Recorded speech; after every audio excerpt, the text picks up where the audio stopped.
hit my mic and I just started speaking. Hi there, folks. Welcome to session 118. Jeez, oh, we're high up. Welcome to session 118 of The Feorn. I am, of course, your DM of Doom, Oops All Brands, or World Tree Quests here on Twitch and YouTube. And with me today we have my lovely and my amazing cast. We have got that guy just Harry. We've got Khadija Al-Kubra, and we have got Patron of Chaos.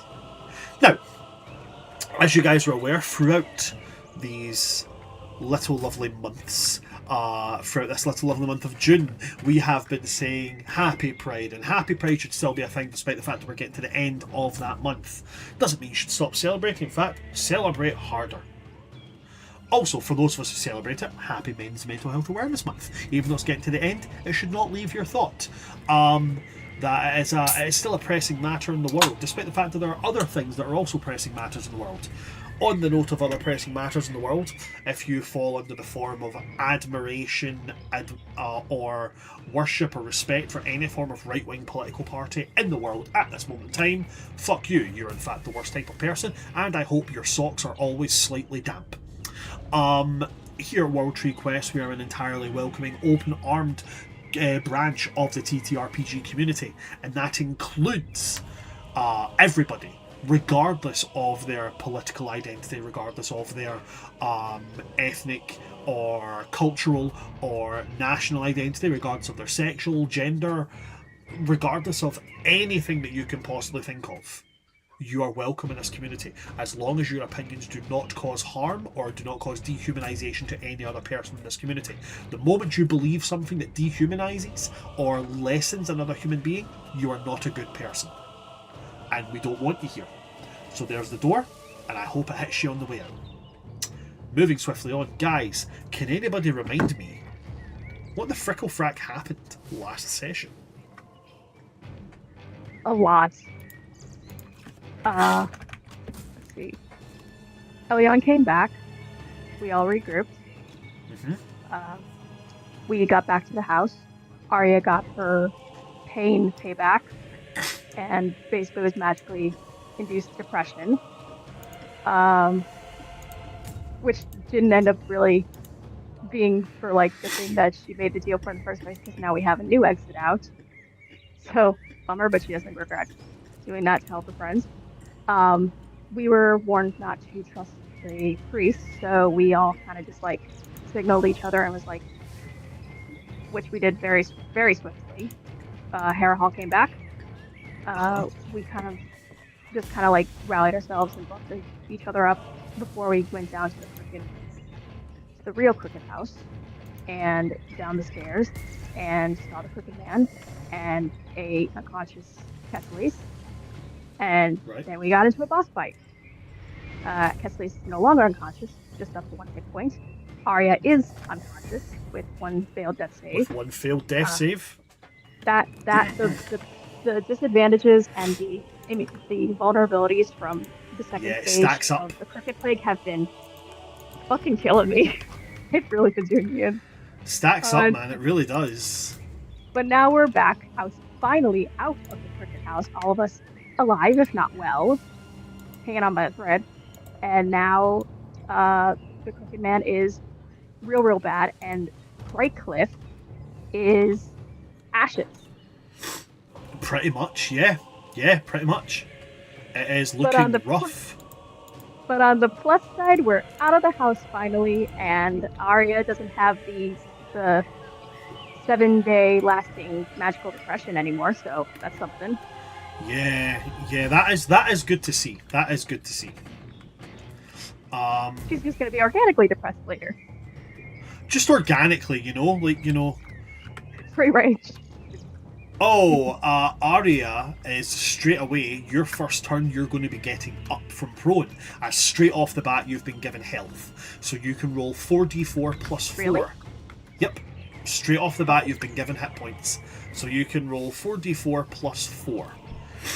Yay! Fantastic. Thank you very much to our lovely Jess for that there.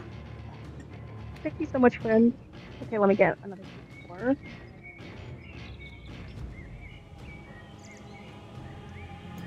Why do the D4s always sink to the bottom?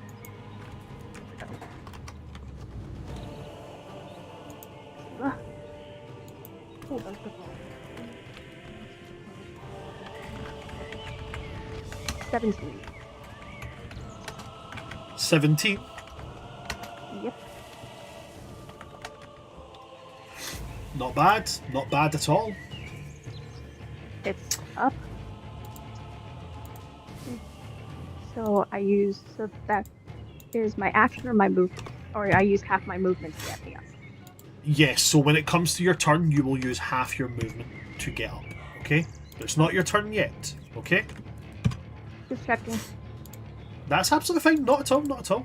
Absolutely correct to check. So, can anybody remember the specific place where we left off? Brightcliff. And what was happening in Brightcliff?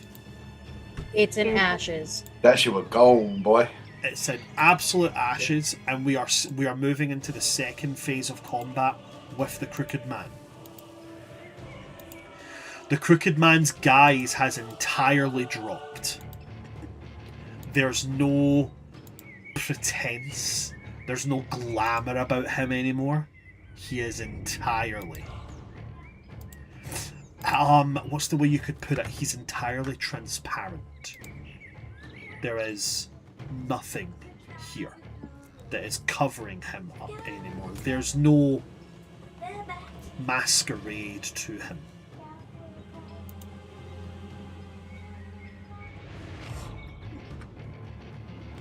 We left off with him turning and screaming at all of you not to look at him.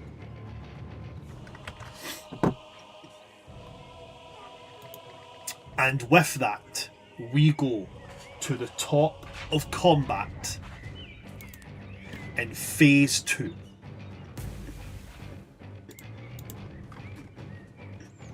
So, at the top of that combat, here's how it's gonna go.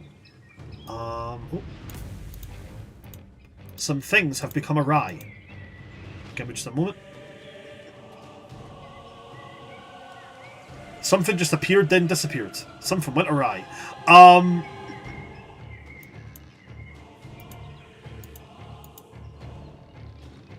At least it's now a sourdough. Yeah, at least it's not that. At least it's not a sourdough. Right. At the top of the initiative order, we start with Harrahal.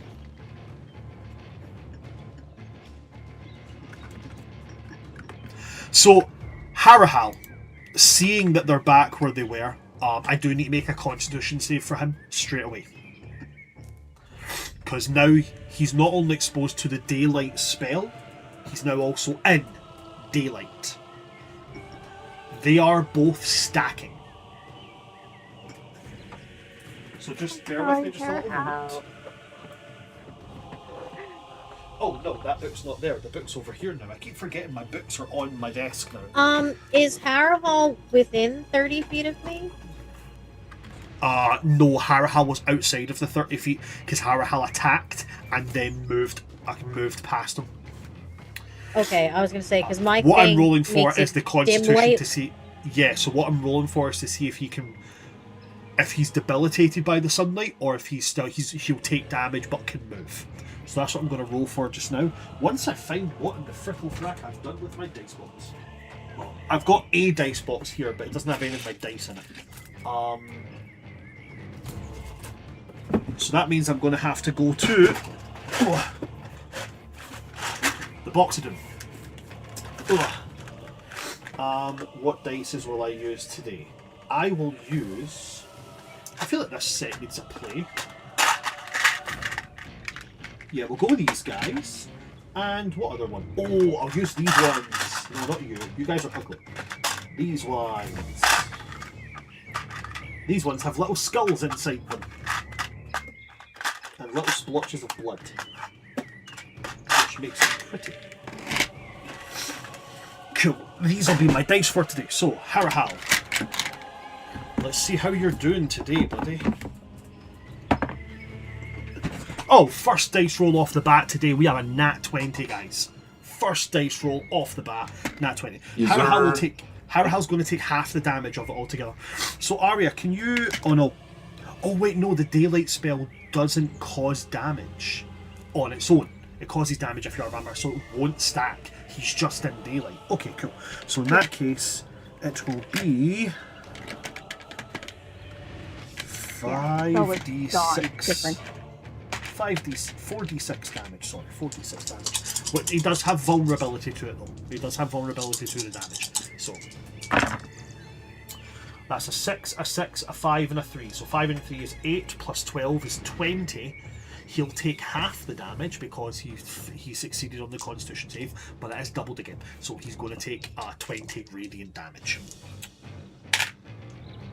It's not the worst, it's still unpleasant. But he is able to move. So on his turn, he is going to use his action to dash, so he can get into your Twilight Sanctuary Reverie.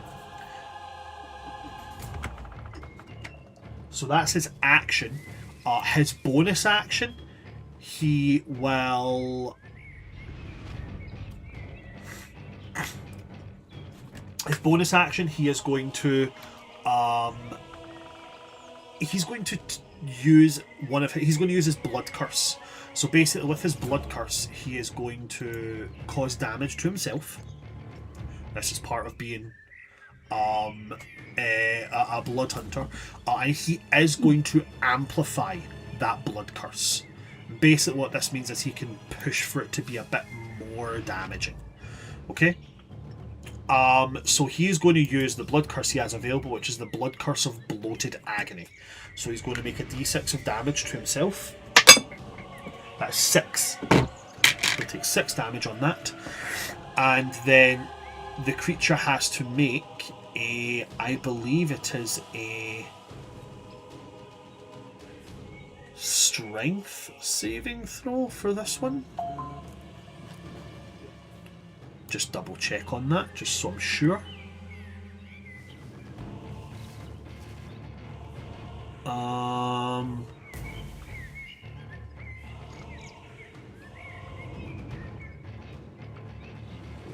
Oh no, it's just straight up, it happens.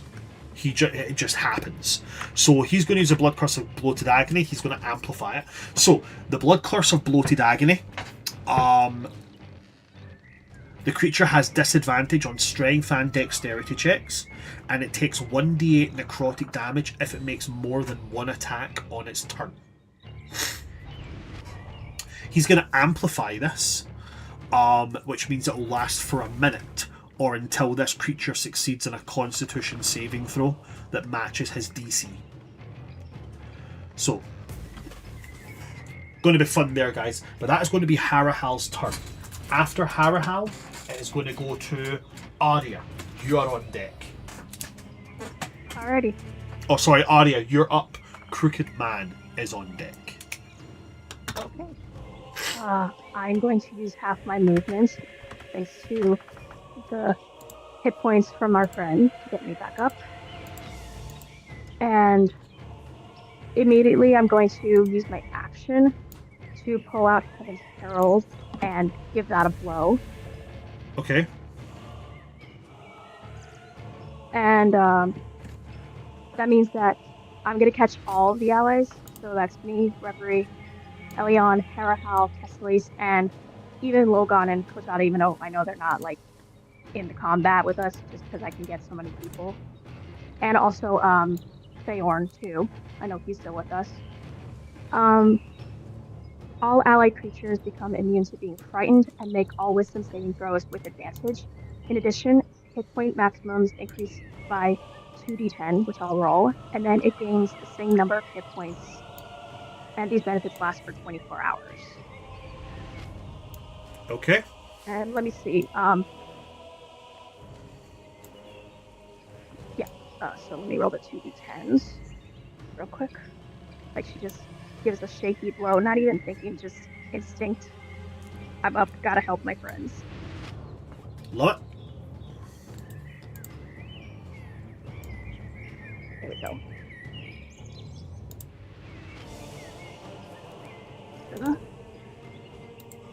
Okay, so that's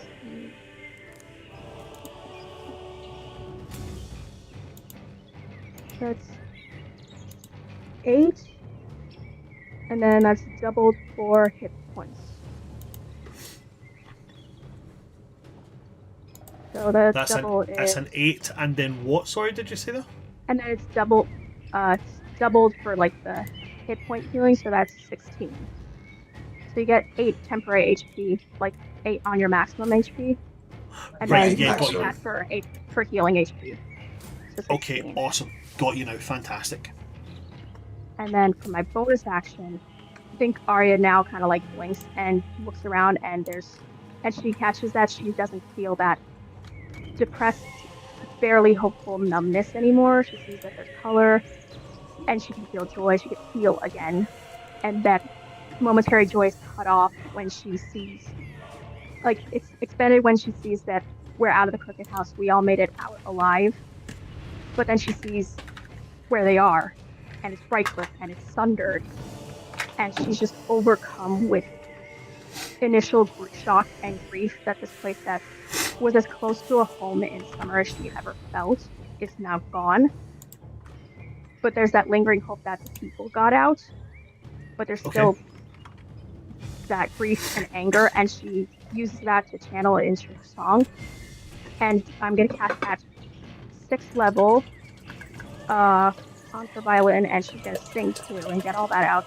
Mass healing word, and I'm gonna catch 6 creatures, so that's myself, Reverie, Eliyon, Harrahal, Kesales, and Feorn in the mass healing word. And I'll change it up the vibes from what she normally plays, and I'll kind of do like a cover of like Under Pressure, something a little harsher, something a little more. Actually, no, not Under Pressure. I'll go with something that sounds more like an Amy Lee song rather than a Lindsay Sterling song. And so everyone will get set at 6th level, 5d4 plus 4. Fantastic. 5d4 plus 4. Very That's nice. healing to everybody, right? Yep. Let me Awesome. get more d4s. Yeah, she's just singing this belty, defiant, heartbroken but hopeful song. Blasting out on her violin. Okay, 5d4 plus 4. I'm going to have to roll that actually because I've just, that's going to affect the NPCs as well. So 5d4 plus 4. Let's go.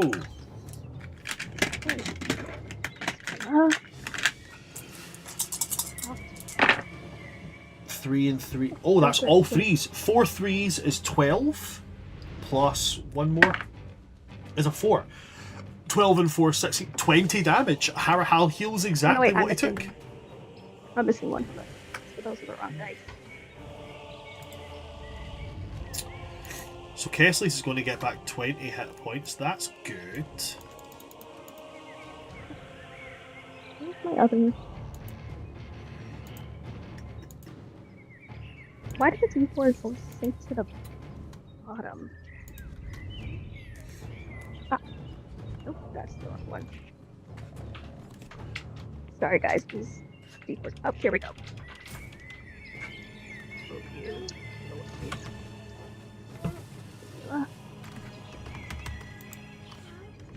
Yeah, I'm gonna have to reroll one. Yeah. Okay. What's up, Keeps? 11. Yeah, I can fix that. Okay, I'll fix it for you if you go to bed and behave, right? 14. Good night. 14 plus. So that's 18 points of healing. Oh, yeah, it's you that rolls it, not us. You roll it. So everybody gets 18 points of healing. Cool. Awesome. Very nice. And I'm going to use the rest of my movements to kind of just make sure I'm within range of Reverie and Eliyon so that I get their kind of like boons. And Okay. Reactivating my wing boots is a free action, right? From what we looked at last session, activating your wing boots is a free action. Then I'll also activate my wing boots, and that'll be my turn. Okay, I believe that's the final time you're able to activate them until you rest. Yep. And that's the end of your turn. Awesome. As it comes to the crooked man's turn at this point. Or actually, wait, no, sorry, no, it doesn't. Because Kesales is now, he's now able to move. And so, he's actually before the crooked man. Oh, I think Emboldening Bond is still active too, just as a reminder to everyone. So Kesales is going to get up shakily. He has no weapon, so he cannot use his blade song. So what he's going to do is he is going to put his hand to his temple and he's going to cast Sending. That's his action. The only reason I'll say you guys know he's casting Sending, you've seen him use the semantic components for it before. So you know what he's doing, but you don't know who or what that he's doing a Sending to, but he is going to do a Sending.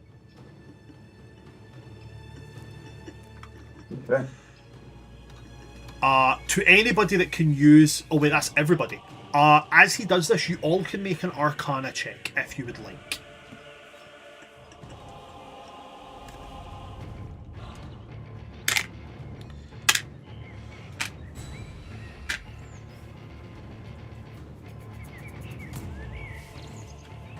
$18. 11. 12. 18, 11, 12. Okay. Aria, on an 18. All of you will feel this, but Aria, you're the only one that's going to get the idea of what's happening. So all of you will feel that there is something, some kind of magic pulse, not from Eliyon, not from Kesales' song, but from the area itself. Some kind of magic triggers. Aria, you know that what triggers is an alarm spell. Somebody casting magic of the nature that Kesales has sent has triggered an alarm spell.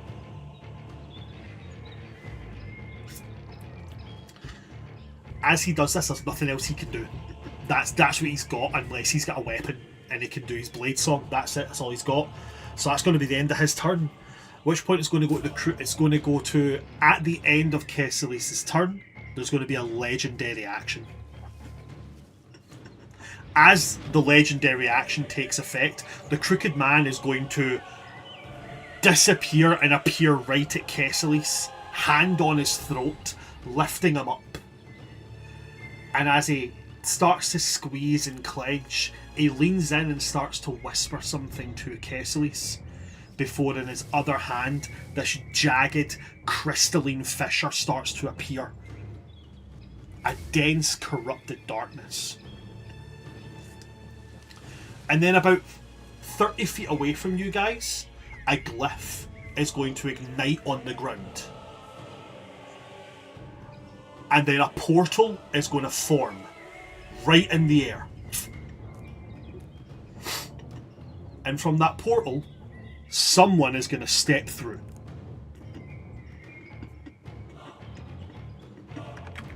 Hey!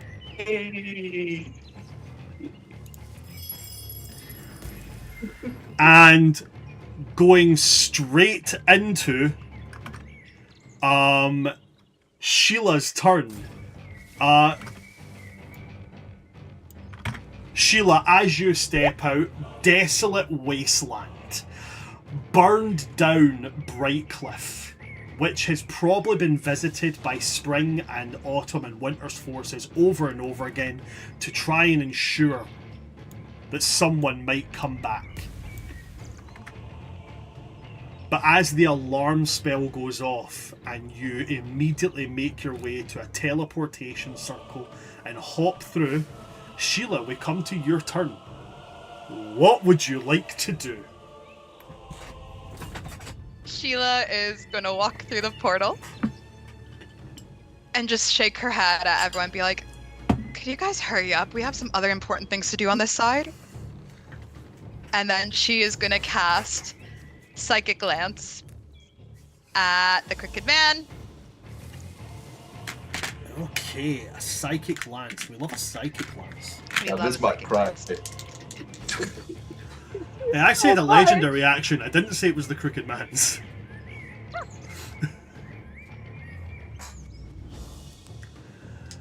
What's the saving throw you from? Is that intelligence saving throw? Da-da-da-da-da. Why am I? Yes, it is intelligence. Intelligence saving throw. Oh, okay, dokie. That is going to be a grand spanking total of 11. Yeah, definitely not then. That's So- not going to work there. So that is going to be Hit me with that sweet, sweet damage. 8d6. 86 or 8d6? 8d6. I thought you said but 86 and I was like, whoa, Sheila coming in real fucking strong. But then on top of that, he is going to have muddled thoughts for 1 minute. During that time, it rolls a d6 and subtracts the number rolled from all its attack rolls and ability checks, as well as its constitution saving throws to maintain concentration. Awesome. I do maths. That is math. That is most definitely math. And I'm have not a fan. not done I'm gonna be maths in this very long, honest guys. with You take your time, Queen. We really fucking missed you, Ashley. You look so good. Thank you.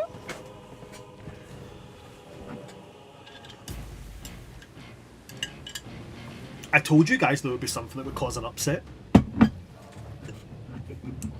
Well, you definitely got me crying at least. I can cross that off my list. Made players cry. Oh, I it's mean, fine. you've done that multiple times. But it's for a happy reason. That's 29 points of psychic damage.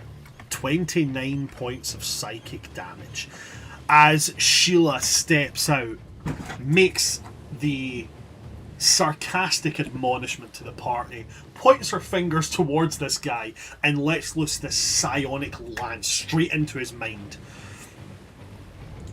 You watch the Crooked Man, you hear that sound of the bones crack as his neck snaps to the side, and he drops Kesales. Kesales hits the ground, but as he's been picked up, as he hits the ground, he lands on his feet.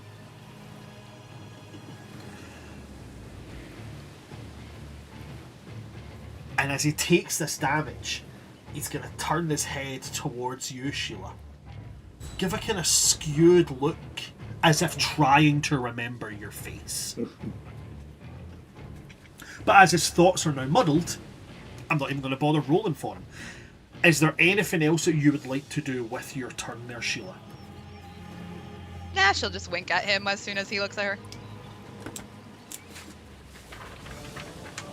That's it. She screws up his mind and then winks at him. Fucking lovely.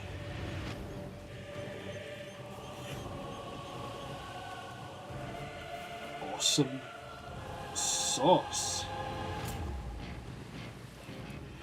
At which point, after you, Sheila, it is going to go to the Crooked Man's turn. It's And the okay, you don't know Crooked who you are, you're not a threat. Yeah, you actually Sheila's never encountered the Crooked Man I or can, the Crooked I House. can imagine So, it, Sheila like, Sheila you know, has- Corum. On a technical scale, the Crooked Man has seen Sheila, and Sheila has seen the Crooked Man.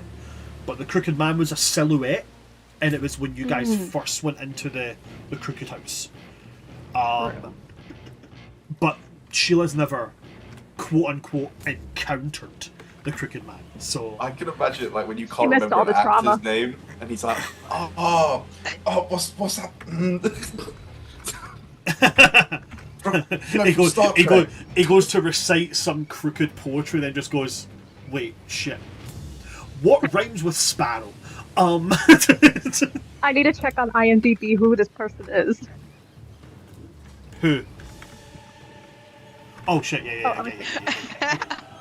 Oh, I kind of spaced on a wee bit there. Okay, so the Crooked Man is going to do a few things. As he comes into this phase, like I said before, he's not holding back anymore. So, the first thing that he is going to do is he is going to... Oh, yeah. He's going to look over to where you are, Reverie. And he is going to quicken spell. And at your feet, Reverie, where you have, within range of you, you have... If it's emanating from yourself, it'll get you, because of the dome effect that it... Oh wait, actually, is it a dome? Is it a dome? That's what we need to know. Is it My a dome? Twilight Sanctuary? No, not your Twilight Sanctuary. The spell he's using. It is in fact going to be a sphere actually. So if there's anybody underneath you, they're getting hit with it as well. It's going to clip you, Aria. So you are going to have to make this saving throw. Eliyon, you're also included. Harrahal. Oh no, Harrahal moved back. Everybody's getting... Oh wait. Kesales and Sheila aren't. So everybody except Kesales and Sheila. I do need you guys to roll for me, if you would not mind, an intelligence saving throw. Darn. At least it's No. could have been with them. Guy, I have two questions. We do have emboldening bond still. Yeah. One, am I within 10 feet of anybody? Because when I was previously, I was You're with- but I don't know whether I've been moved. You're within 10 feet of Feorn. That's the only person Okay. who's within the 10 feet Cool. of you. Okay. And I'm not within 5 feet of the Crooked Man anymore. No, that's cocked. No, because you had moved 5 feet back. That's cool. Just thought I'd ask. Right, okay. Oh, these are bad. Straight 16 with emboldening bond. 16 with emboldening bond. Awesome.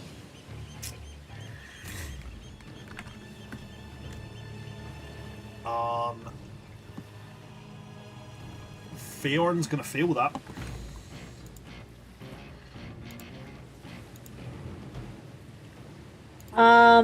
With emboldening bond, I am also at a 16.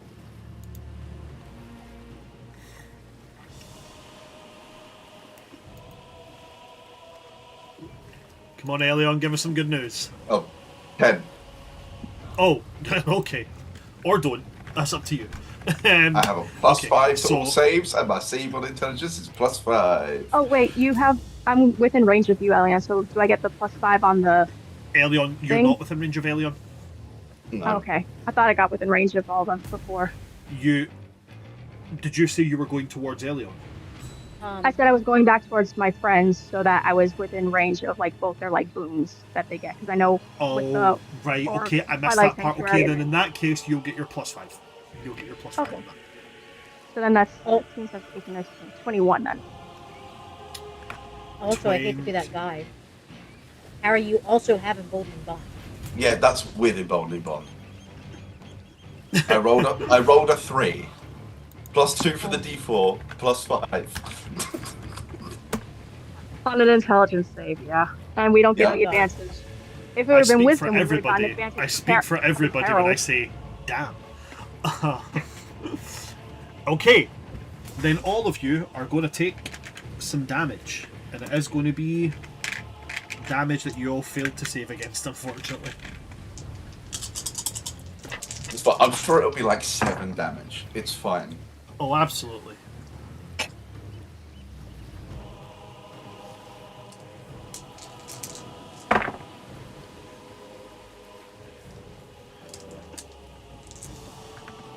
That's It's not 10 7 HP. damage, but it might as well be at this point. You will all take 19 psychic damage.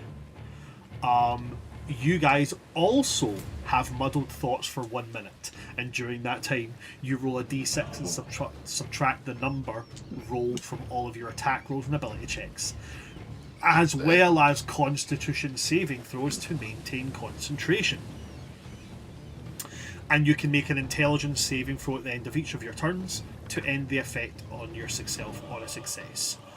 Aria, because you've taken damage, I need you to roll a Constitution saving throw to maintain concentration. Okay. Constitution, you So said? you were... Yes, your Constitution save is going to be DC 10, but you are rolling a D6 and minusing that from your result. Tough. 7. That's a 7, and then plus my Constitution save, which is a 1, so 8. And then you said minus 6? Minus 1d6. Okay, so that's 3 I rolled, so I'm taking 3. So that... Right, so... So my That makes DC you is 3.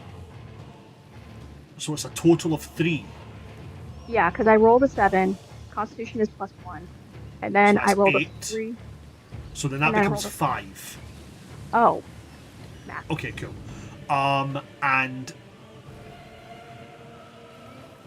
you also get Elyon's plus 5. True. So that is a 10, which is a meets it, beats it on what you need. So you will maintain the concentration on Emboldening Bond. Okay, awesome, fantastic. That is his bonus action because he meta magicked with a quicken spell. On to the next thing Oh, he's I going don't to do. think I need to make a concentration for Emboldening Bond. That's a Domain of Peace Cleric feature on a spell. Oh, I thought it was a spell. Never mind then, we just No. rolled a bunch of dice for nothing. Sheila, nothing has changed. Then in that case, everybody's fine. In that case, nothing else has to happen here. But what he is going to do is, now he is going to do something else. This one he only gets to do once per day. So we're going to have to make it count. And who's he going to target with it? Well, we're going to roll a random dice and see. On a 1, it'll be Harrahal. On a 2, it'll be Aria. On a 3, it'll be Kesales. On a 4, it'll be Reverie. On a 5, it'll be Eliyon. On a 6, it'll be Feorn. On a 7, because she's now involved, it'll be Sheila. And on an 8, it'll be somebody of my bloody choosing. Let's go.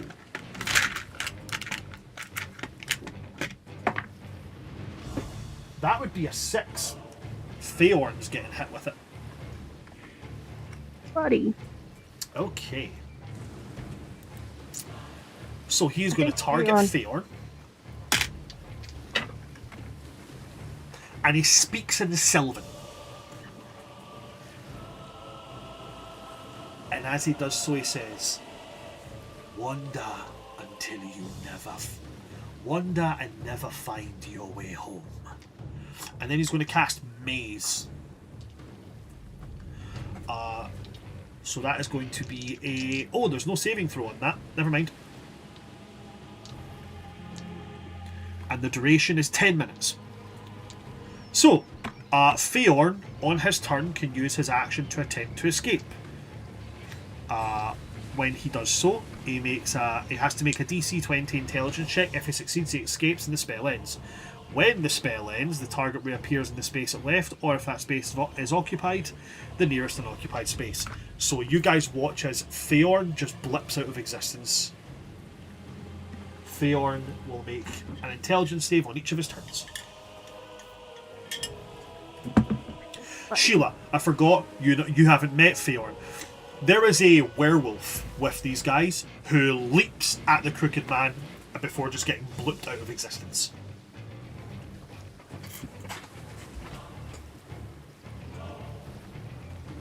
But was he with us? Barely. What? That's harsh. Are you That's harsh. dead? Was he with us? Nah. That would be the response from Eliyon, though. Those are the crooked man's actions and bonus actions. So I think... Yep, that's it for him. At which point it's going to go to Reverie with Eliyon on deck. Hello. Hello. I would like the Crooked Man. You would like the Crooked Man? Okay. Yeah. He just offers I himself up. personally, He's like,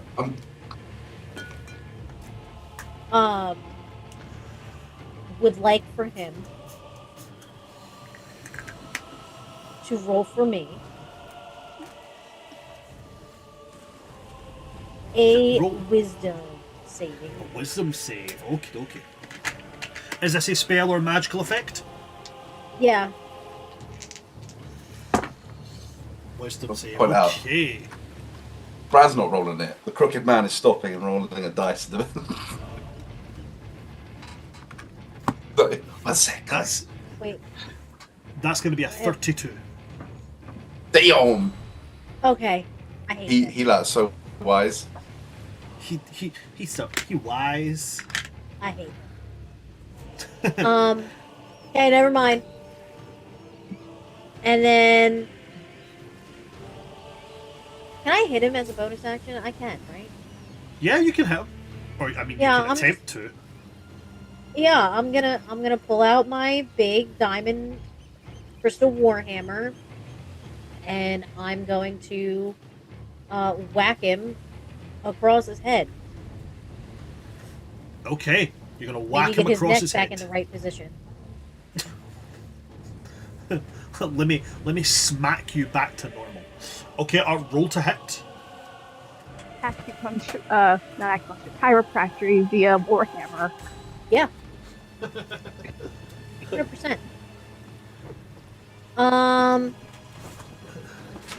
It's just like POV. You told your dad the computer don't work and he needs to fix it. It's Just elbow him like Fonzie with a jukebox. 24. 24. Yeah. 24 will hit. Cool. I would say instead of MC hammer, you're MD hammer, but chiropractors aren't real doctors. And that's this dice. And also, I have divine strike, so it's also this. the most random sneak diss I've seen in my Damn. life.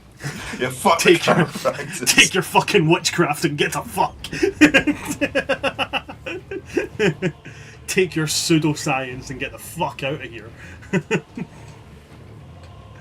Take your little bullshit thing that you say makes people's backs crack, but it's not their back cracking, it's the little fucking thing that you press into them that pops and shit. That is Get the fuck. that is 17 damage. 8 of which is radiant, if that matters. It does not matter, but thank you for telling me. You said 18 damage there, yeah? Yes. Right? Yes. 18. I can do math, guys. Damn. I hope you can do math. We're playing a game that relies on it. Don't I know it?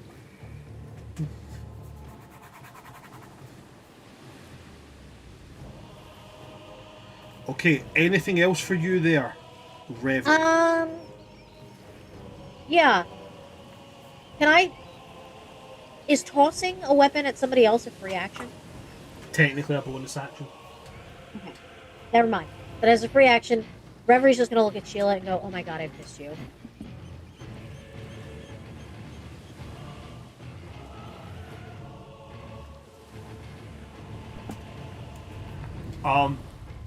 Excuse me, I've been called away to do arachnid duties. I'll be back in like 2 minutes.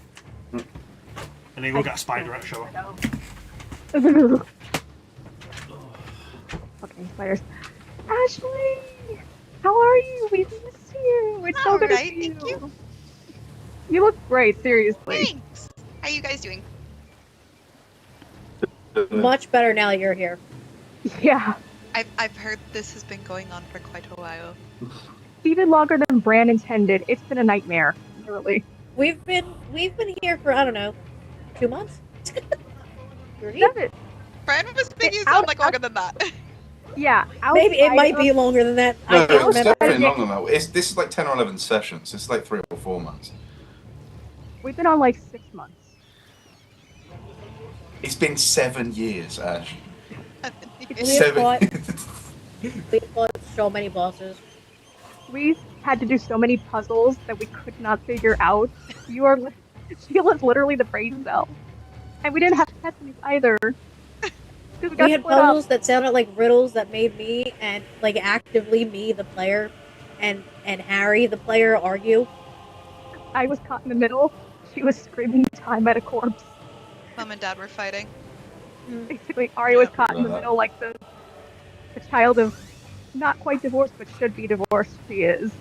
And then I've heard our boys grown up forcibly. Yeah, forcibly. Also, Aria's Mine's got a crush on dead. someone. But he's alright. He's jacked, apparently. Yeah. Yeah. Worse things could happen. I was just imagining like him lifting books. He got. Oh sold yeah, I was talking about mentally. Kessley's getting jacked. Yes. He had the post-apocalyptic club. Like, is it like that scene from Avatar where they keep trying to call it Uncle Iroh? That's and literally it's what I pulling up on the bars? That's literally what I Yeah. compared it to when I rolled random physical changes from being lost for a while. What I rolled was his strength increased by 2, so he gets he had a +1 to his strength. And I was like, how does that manifest? And I was like, simple, Kesales is jacked now. So yeah, I guess in the Crooked House, while you guys have been running around, like, we've lost Kesales for an hour. He's just been, like, one-armed, like, pull-upping in some distant corner of the Crooked House. So now Every now and again, just the running party. fades with people in the Crooked House. Maybe Kesales goes monk for a little bit. I don't know. He was Aria's inspired now- by Eliyon a little too. And Karen and I'd imagine. Well, it's Kernan who originally taught him how to use a sword. Eliyon just refined it. So there you go. Makes sense. It was a collaborative effort. Before Eliyon, it was just more holding the sword and trying his best to hit people with it. And then Yeah. Eliyon gave him a couple of lessons, and then he whipped Elyon's Well, butt. because he learned from a guy who originally started. Kessel's learning the story. I'm at the Pizza Hut. I'm at the Taco Bell. I'm at a combination of Pizza Hut and Taco Bell. But it's But with just him being- Kieran on one side and Eliyon on the other. With him being why is sold out, Karen in Aria's Pizza Hut? officially I was gonna give used to the Kieran party. Taco Bell, but No. No, because my hair's a Doritos Locos Taco. It makes so much sense. You said a whole load of words there, bud. That's all I'm saying. They're It's a so lot of words magic there. Welcome they're back. Harry's favorite taco. So, Reverie, have you ended your turn there, yeah? Yeah. Okay. Then it goes to yourself, Eliyon. Okay.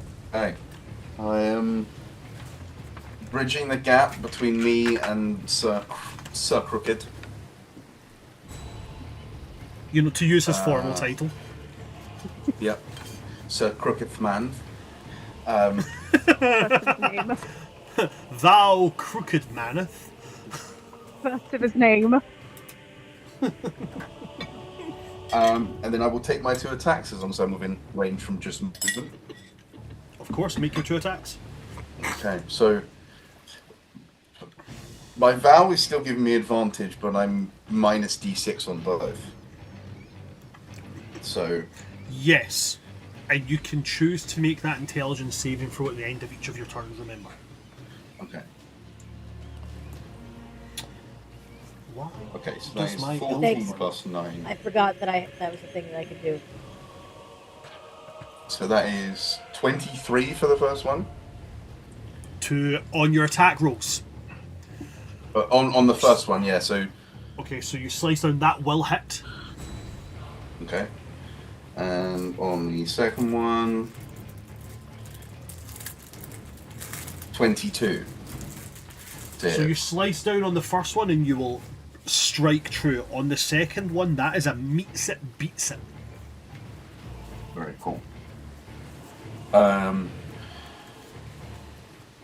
I will use 2 first level slots for Divine Smites. I'm running out of gas here though. And then be looking at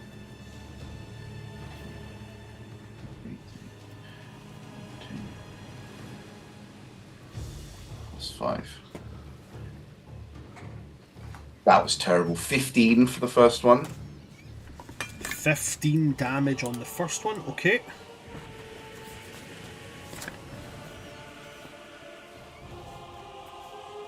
Much better. 32 on the second one. Oh wow, okie dokie. It's the hit. So you slash with the first one that catches him across the chest, sends him sprawling back, and right as he turns his head towards you, as if to bark some kind of sardonic retort to you, your blade comes and slaps right across his face, carving a deep burning gouge into his face. And as he turns back, he's got that kind of like big gaping scar up from the corner of his mouth up, causing the inside of his mouth to be entirely visible through the side of his face. Very cool. And then, Those are your attack. Those are your actions. Do you have any bonus actions you want to do? no, I don't have the spell slots to do them accurately. So that is me. I'm just staying in his face. Okay. Do you want to make that intelligence saving throw at the end of your I turn? will do. 11. That's not even Unfortunately, it's still going to continue. Unfortunately. Yeah. At the end That's of your fine. turn, then Eliyon, the Crooked Man will use a legendary action. Mm-hmm. As his legendary action, what he is going to do is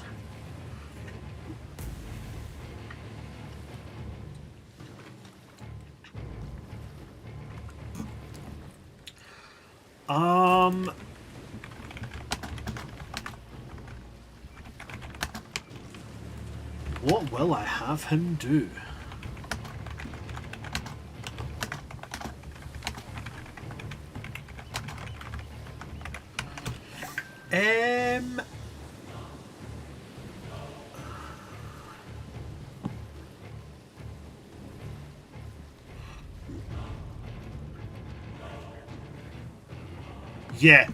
Yeah. His legendary action. He is going to use the legendary action.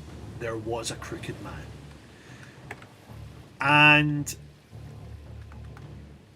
this will target everybody. Every enemy it specifies. I forgot I specified that. That seems weird. It'll target every enemy within 30 feet of him. So that is going to be everybody except Reverie, Harrahal, and I believe in Sheila. Sheila hasn't moved towards him yet. So it'll be everybody except Reverie, Harrahal, and Sheila. As he turns his head, his eyes start to glow this strange autumnal orange, but with almost marbled veins of purple through them, as he says, "There was a crooked man who walked a crooked mile. He found a crooked dagger upon a crooked stile, and he brought a crooked house. He brought a crooked cat inside a crooked house, and now he turned them all." No, I said the wrong thing. Aye, sorry, that was it. He brought a crooked cat, inside the crooked house, and then he'll trap them all inside like little crooked mouse. And I need all of you who, unless I mentioned, you'll have to make a wisdom saving throw. We get advantage on those because of Heaven's Herald. Because of Heaven's Herald, yes, you do indeed. Thank you for reminding me of that. Kesales is the only one. Oh no, Feorn doesn't, because Feorn is currently wandering in a maze somewhere. Darn it. Welcome to high-level D&D combat where you spend most of your time going, wait, no, I don't, because that thing's happened. And then we get the +5 from Eliyon too. You do. I think just you will. I don't think anybody else is within 10 feet of Eliyon. Okay. He'd be 21 Oh, wait. for me. Wait, no, Aria, you won't. Eliyon moved up to fight the Crooked Man. Okay. So then that was a 21 for me.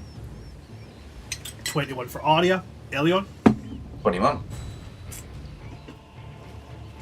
21, 21. And Kesales got 19. Not handy. Okay, so you're all going to take. Oh no, it's just flat. You're all going to take 36 psychic damage, and you are frightened What I mean is unless you're immune. Oh, Heaven's Herald. Yep, exactly. Sorry, yep, you are. But you are incapacitated until yes. the end of the Crooked Man's next turn. How much damage was that again? 36 psychic damage. And down. You're down again. Okay, so as a reminder to you, Aria, when you go down, your failure from last time you were down is not there. So you're starting with no fails, no successes, okay? You start fresh. Okay. Okay, awesome. We will get to that in a little second. That's at the end of Elyon's turn, at which point it goes to Feorn. I'll roll his intelligence saving throw. I would not hold your breath. Eliyon I hope you didn't. and everyone also gets 16, sorry, temporary hit points. I forgot to do that too. 16 temporary hit points. Awesome. As a reminder, guys, if you're unconscious, temporary hit points do not get you back up. Okay? Sorry. At that point, okay. we're going to go back up to round 2 of phase 2. As we come back up, it goes to Harrahal. Harrahal is... There's not a lot he can do. Because he'll take damage if he goes out. But what he will do is, he can do this. He will cast Chill Touch. It's a roll to hit for him. That's a miss. 16 plus 5, 21. The Crooked Man's AC, as we know, is 22, so he misses. Does he have any bonus actions he can do at this time?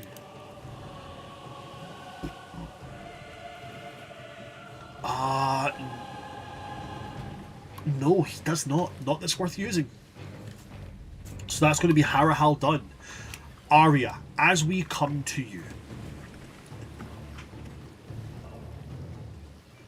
When you go unconscious, Aria, again, as you've felt quite a few times, your spirit gets drawn out of your body. And as you come up, the only thing from this battlefield that you see is your body lying there. As you look around, you're in a familiar place. You're in a place that you've seen before, you've experienced before. I'm going to put this on you, and I want to try something a bit different for these death saving throws. Very briefly, very quickly. Where is Aria seeing that is familiar to her? And what memory is she remembering associated from that? If she was, for quote unquote, life flashing before her eyes. I think it would probably have to be when she was a child in, I think it was her family's home when her aunt was visiting, though. And the travelers who essentially saved her came, and that's the memory that sticks the most with her because that shaped so much of who she became and kind of gave her a reason to keep going and hope that her life would get better than it was. Okay. As Aria sees this and sees this event going on, sees her Aunt Lorelei, sees herself as a child. Now bear in mind, they're not interacting with your unconscious body on the ground. But as you're seeing this, Aria, I'd like you to roll your first death saving throw. Okay. That's just a straight D20, right? Straight D20, 1 to 10, failure, 11 to 20, success. 15. 15, awesome. So you have 1 success on there. Fantastic. At the least end it's of- not the hog anymore. Exactly. At the end of your turn, Aria, it goes to Kesales. Kesales, now no longer having you sending, is going to look towards the Crooked Man. He has no 6th level spell slots left. He has his 5th level though. And he is going to try something. He...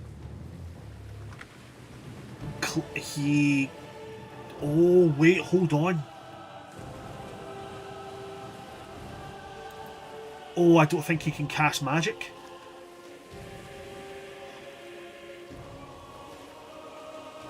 Oh no, he can. He can. Oh. For a second there I was like, he's a blade singer wizard. He doesn't have a sword, so he doesn't have an arcane focus. But he does. He does have an arcane focus. He's going to take out an old amulet, like an old pendant he had from when he was a student at the arcane college, and that's his arcane focus at this moment in point.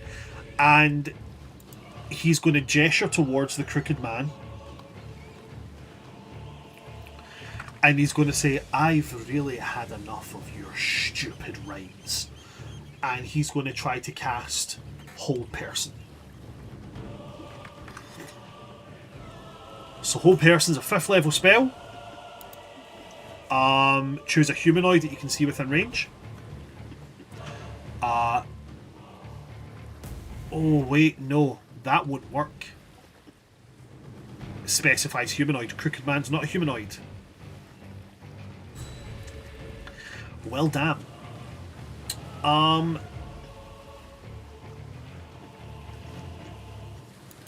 Okay, let's switch this up. Instead, he will cast the spell Confusion. The spell assaults and twists the creature's minds, spawning delusions and provoking uncontrolled action. He will organise this so that the Crooked Man falls into it, but nobody else does. They have to see a Wisdom saving throw when he casts a spell, or he is affected, or they're affected by it. The affected target cannot take reactions and has to roll a d10 at the start of each of their turns to determine their behaviour. I'll roll the Wisdom saving throw.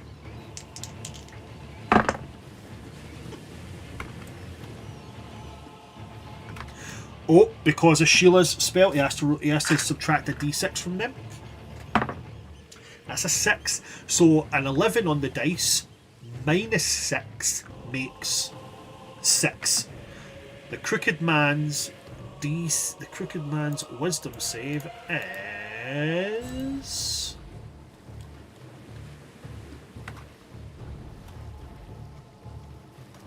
12, bringing him to a total of 18, which is not Kesales' spell save DC, which means the Crooked Man fails. So at the beginning of the Crooked Man's turn, he has to roll a d10. That d10 will determine what the Crooked Man can do on each of his turns. That's Kesales' action, at which point he's going to turn frantically to all of you and be like, does anybody have any kind of sword? And that's going to be his free action to just shout, I can't do things unless I have a sword. That is Kesales' turn over. Sheila, it is now over to yourself with the Crooked Man on deck. What are we counting as passing a sword over? So passing a weapon is a bonus action. Lovely. We'll head over toward your old friend and pass over Snickersnack.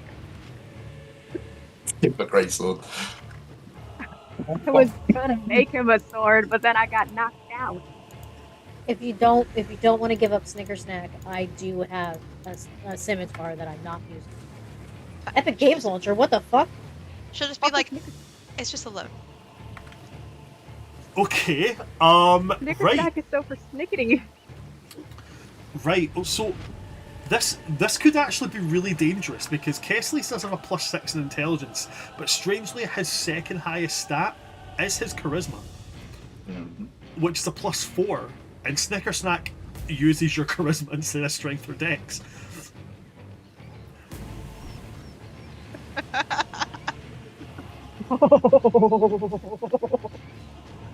Right, now, hear me out here, right? Hear me out. Snicker Snack is a sentient sword, right? Yes.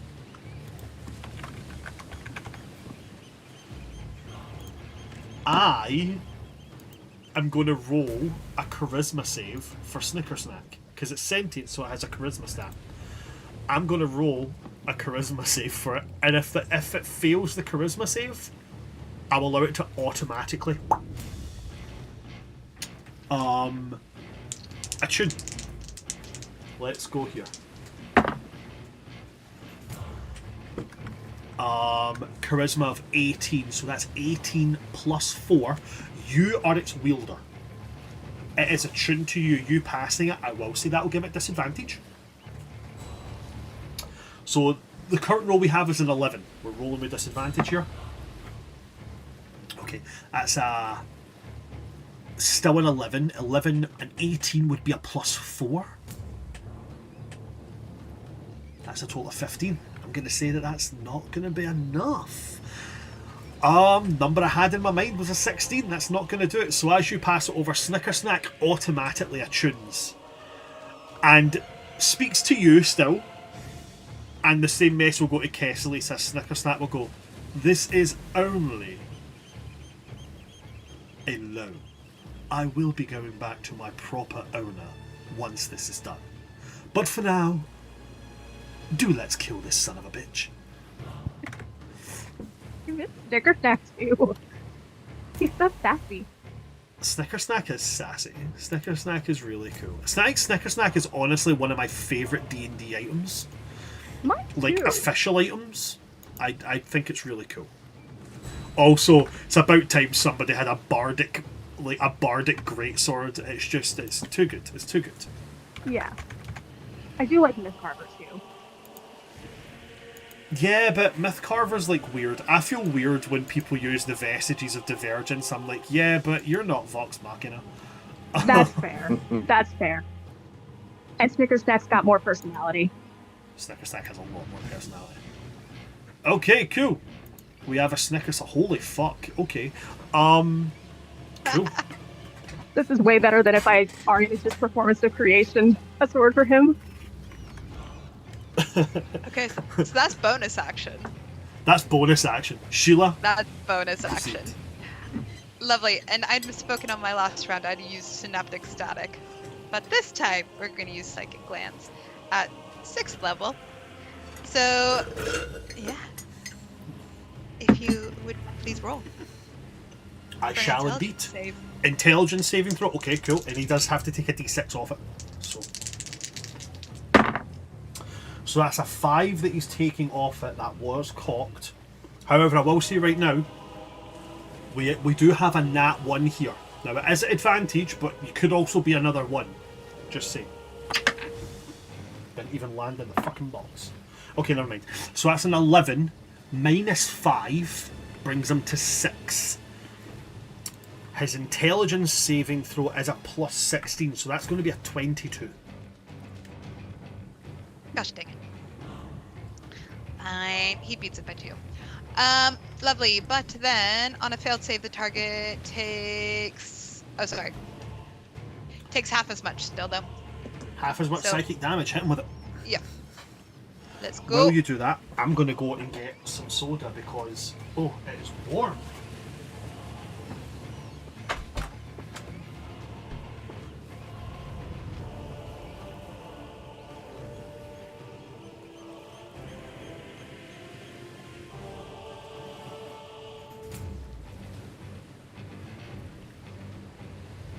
I like to imagine Aria keeps. This is like the 7th time Aria's gotten like unconscious. I like to think it's because she's literally sick with the plague.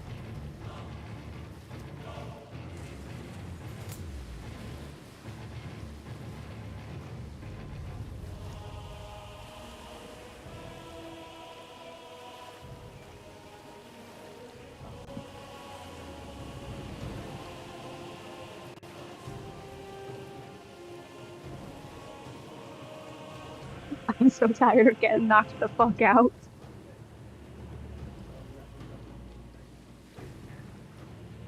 Like, I know I'm squishy, but damn.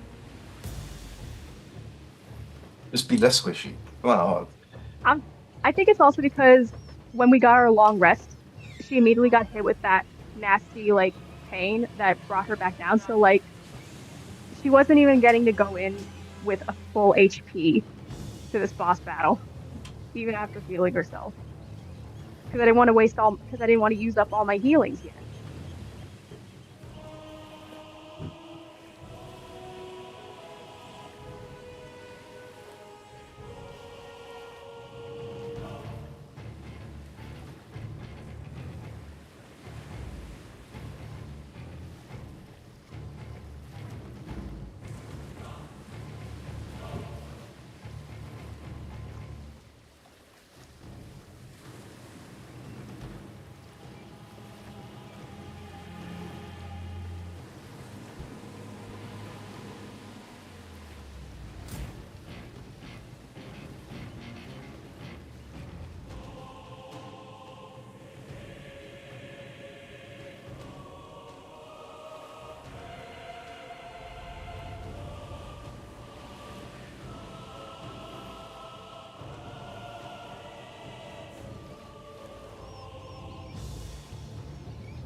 But yeah, I just imagine in game it's because she's literally feverish and sick with plague.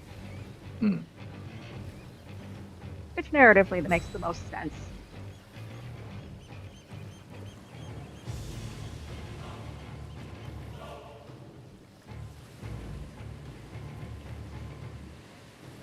Also doesn't help that the support caster actually for once rolled so high in initiative.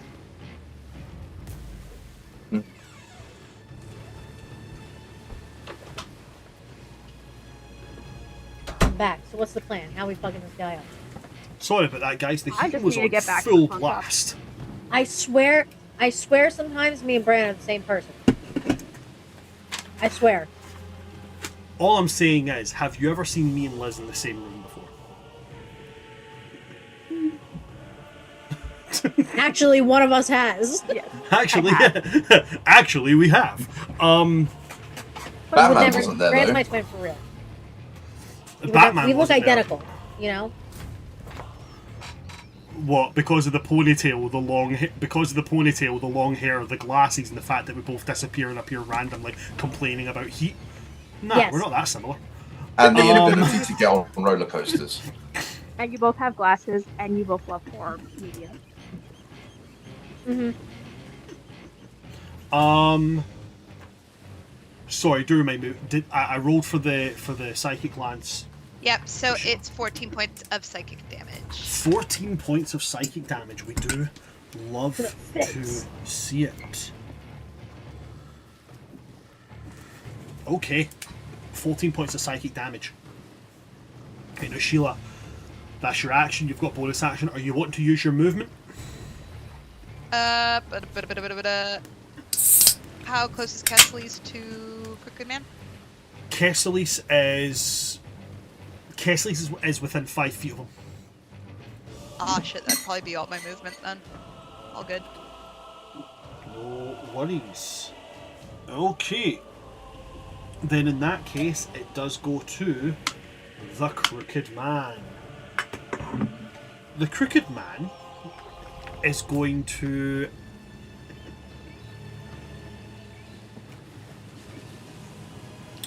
Yeah, the Crooked Man is going to bonus action.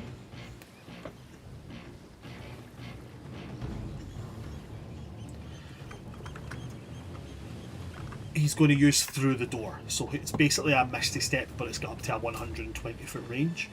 And he is going to bonus action, Misty Step, over towards where Aria's unconscious body is lying. And he is going to, as he appears, he's going to have a foot pressed into her back. Then he will use his action. And his action he's going to use is his recharge ability, which he hasn't used yet. as he reaches up a hand to all of you, and he is going to use his ability Harvest Wings. I need everybody. This will affect everybody. This one, unfortunately, guys. Sorry to tell you. I need everybody to make for me a Constitution saving throw. Oh wait, no, sorry. One creature within 60 feet. I think he's going to. He is going to look to you, Reverie, and he's going to say, which one will it be? Will it be... And as he moves his hand, spanning the battlefield, he's going to stop at one, not taking his eyes off you, and go, ah, yes. And he's going to flex his hand. He's going to use Harvest Wings on Kesales. Kesales is going to make a Constitution saving throw. Ah, there's my d20. That's a 17. What's Kesales' con save? It's a +2. That's a 19. That is going to be a fail. And as he does that, that's going to be 10d10 slashing damage. Magical slashing damage, to be precise. 8 and 8 is 16, 16 and 6 is 22, 22 and 7 is 29.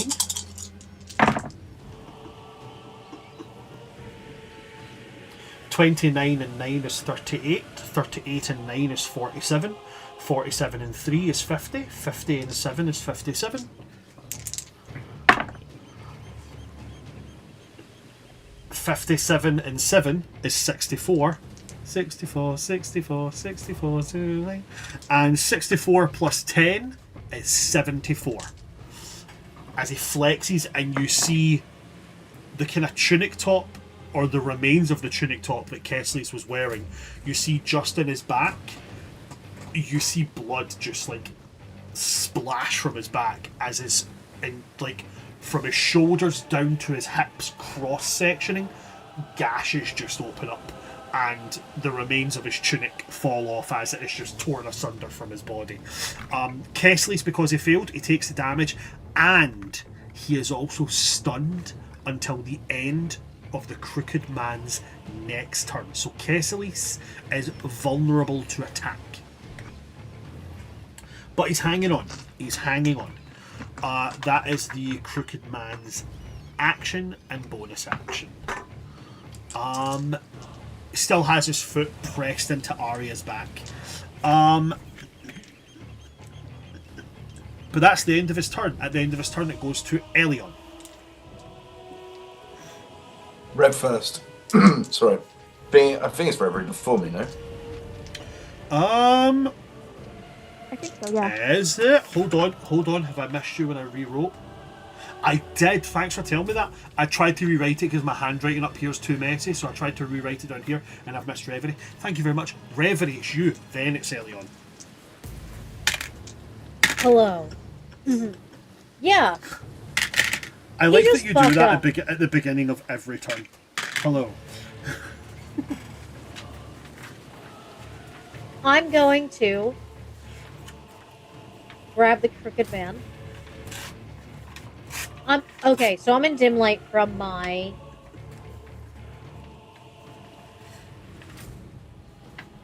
sphere. Yeah, sorry, I fucked up my shoulder. Ooh. I'm in dim light from my sphere, so I'm going to use my Steps of Night. Okay. Because the Crooked Man's tall and I am not. And my sphere moves with me. So I'm gonna get into his face. Mm-hmm. And I'm gonna grab both sides of his face. What's the radius on your sphere again? 30 feet. 30 feet. Okay. So you will move towards Aria from him. So okay, cool. Right, got you. And so we're face to face, and then I'm gonna grab his face, like both cheeks, and she's gonna lean really close, almost like they're gonna go forehead to forehead. And to, like, mentally surprise him, she is going to go, I know your ex-fiance, by the way. We're very good friends. And as she says that, she's casting Inflict Wounds. Okay. At, So that's a roll to hit on that one. At 5th level. Okay. As you move up and you grab his face from behind you, you hear a scream. As you move away, your Twilight Shroud moves with you, and Harrahal is exposed to daylight. Shit. Harrahal, you gotta move with me, bro. Like, I can't. It's okay, I made I can only a do. mistake. Someone get this man an umbrella. If I was awake, I would. 3 and 3 is 6, 6 and 2 is 8, 8 and 10 is 18, 18 doubled is 36. Harrahal takes 36 damage. Harrahal, get it together. God thank you and your patrons, man.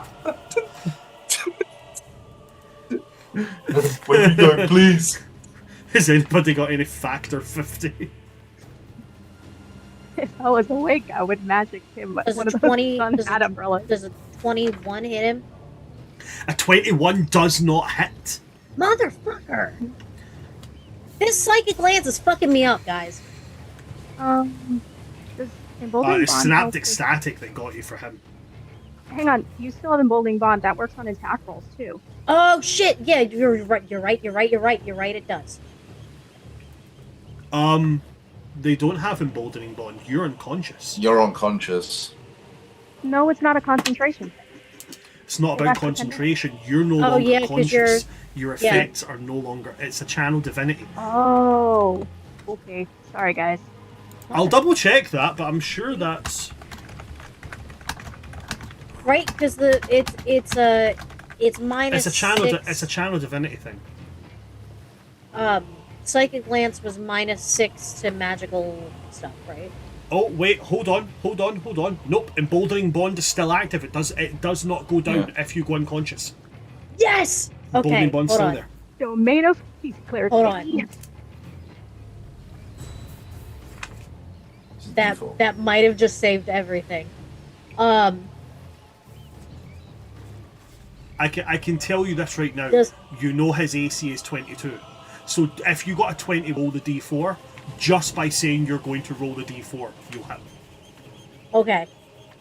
So, well, it's a 23 Well, there you go. with the emboldening bond. So that is 7d10.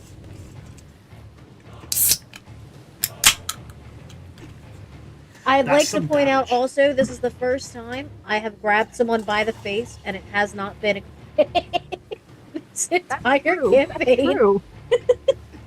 It's kind of fitting. It that had it's to the end perfect sometime. man. I'd also It like was- to point out that this is in fact my favourite spell in all of D&D. It's a Yeah. great spell. Oh, Very wait, fair. hold on. This, or there's a new ranger spell called Bone Sword, which is you grab one of your bones, pull it out, and turn it into a 2, sword. 3, 4, 5. Metal. That's fucking sick. Six. Fucking gnarly. Could say, isn't that a Naruto character? 7. It Got is. it. I'm like, So many. can you just picture fighting some kind of blood mage and going, you have no weapons, and the blood mage just going, want a fucking bit? Jess's character in our Discord, Lola, she does that. The other Hellheim. Reminds me of, oh god, I can never remember. What's, from X-Men, what's Storm's nephew's name? Spike. And his whole thing is that he can eject bone from his body as like a porcupine kind of thing. Really fucking cool. 32. 35, 46. 46. Yeah. Damn, we love to see it. Mm-hmm. Okay, 46. And the shock of an announcement, because Reverie wants his focus at this point. Also, for people, everyone that follows me that have that fear thing that he did, you can choose to end the fear effect that he has given you with Or immune my fear anyway. sanctuary, or you can choose to have 17 temporary hit points. Bless. I don't think I can do that with. They're all Maybe I know. immune. They're all immune to the fear effect anyway because Heaven's Herald being blown. Okay, perfect. Okay, so that 36 was it 36 or 46? 46. 46. Okay, so that 46 is going to be halved because he is resistant to necrotic damage, but that 46 becomes 23. Not bad at all.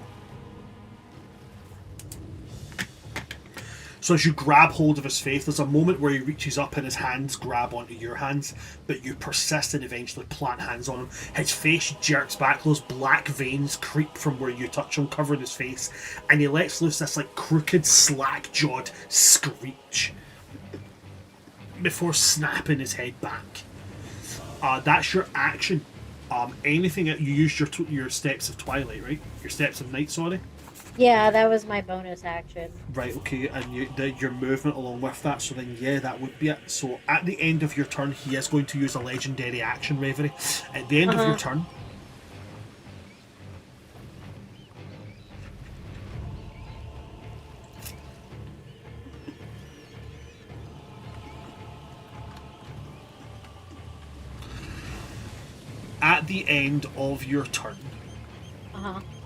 he's going to use. Sorry, I've just repeated that again. He's going to use his legendary action.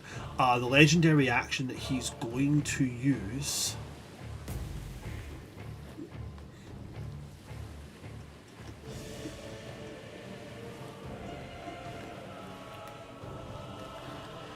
Yeah.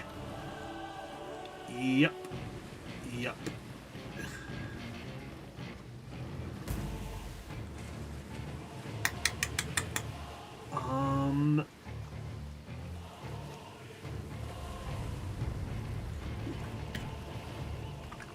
He is going to take his hand, move it towards you, but put the hand over your shoulder.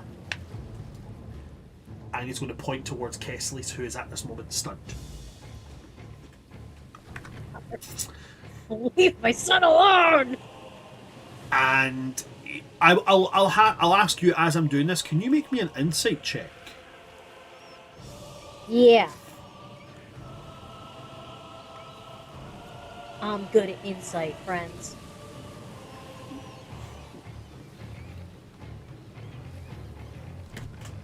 As he's going to make his 26.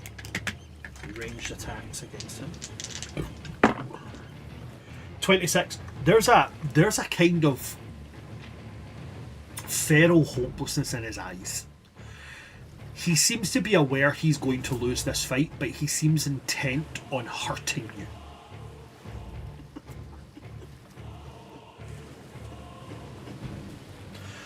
So Kesales' Blade Song is not active. He does have the Bracers of Defense though, but both these attacks are still going to hit. Kesales is stunned right now, so both these attacks are going to count as critical. Wait, is that stunned or is that paralysed? I think that's paralysed. Am I right or wrong here?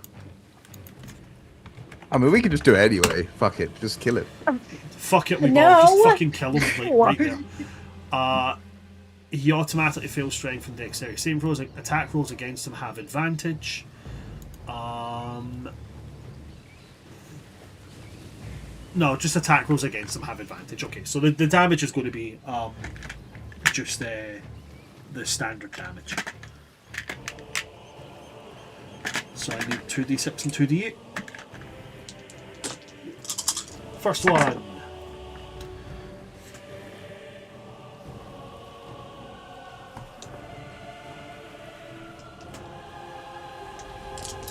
$16 plus 6. Total of 36 slashing damage as he gestures towards Kesales again and twists. And you see the wounds in Kesales slice again, going deeper. Kesales goes down. He is unconscious.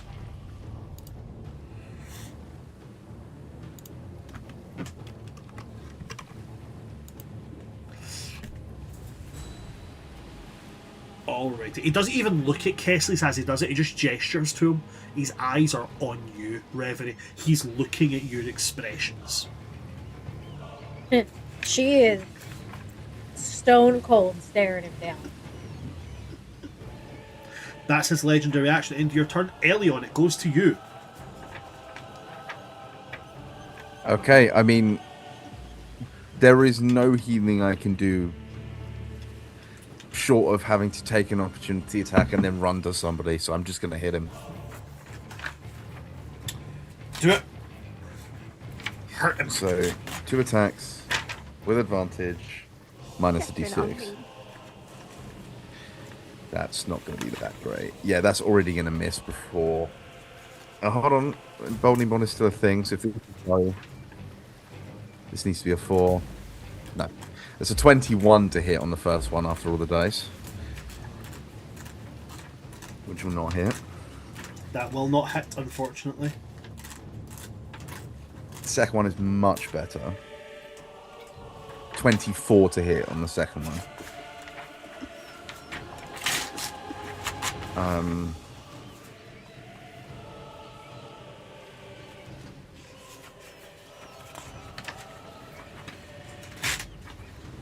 I can't. I can't use that. I've got one first level slot left that I can use for smite.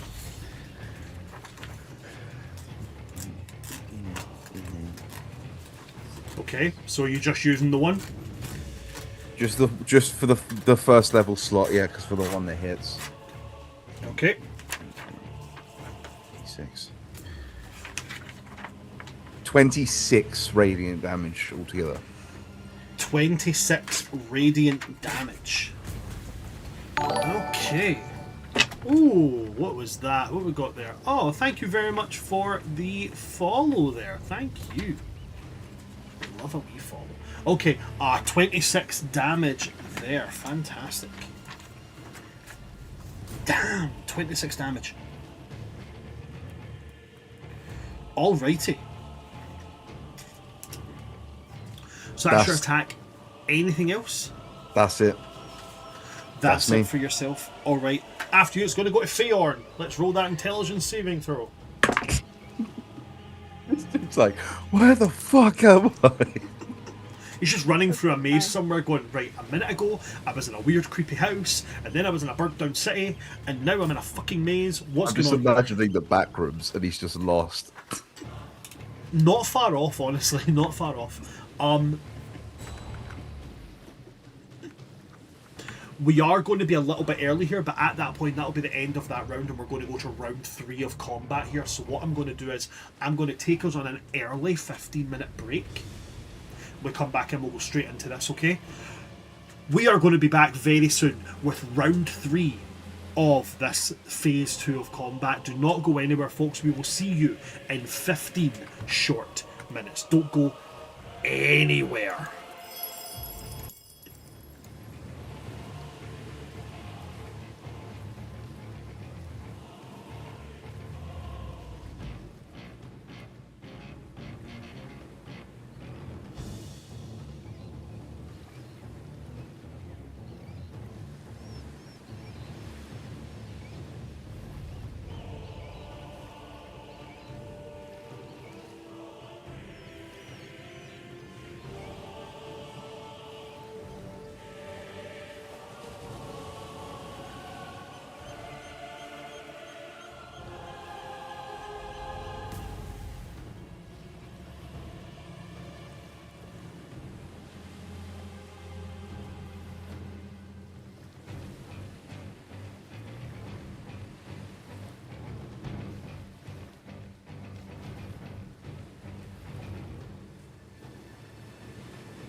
Hi everybody, we're back. Do you know how good it is to see one screen on top of 4 instead of just a block of 4 now? It's so fucking good.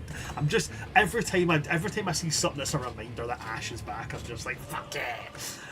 Absolutely fantastic. Cool. So as we come back in, guys, we come back in to the top of round 3 of phase 2. We go to Harrahal. At the beginning of Harrahal's turn. Constitution saving throw. Let's see. Okay, cool. With disadvantage, both the rolls were 16. 16 plus 5. That is a 20. Yep, that's enough. So he will take half the damage, but the half damage is still doubled. So.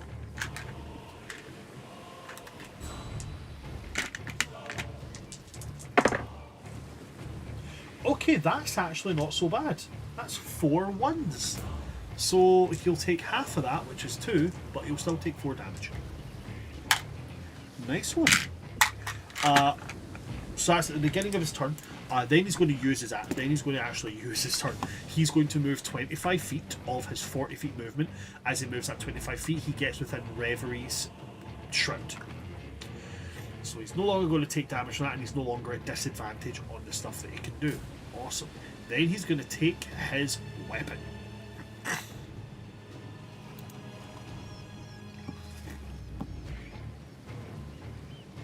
And with his weapon, yeah, he's just going to fucking chop the crooked man. Let's fucking do it. Reverie's within range, so he's going to get advantage on that.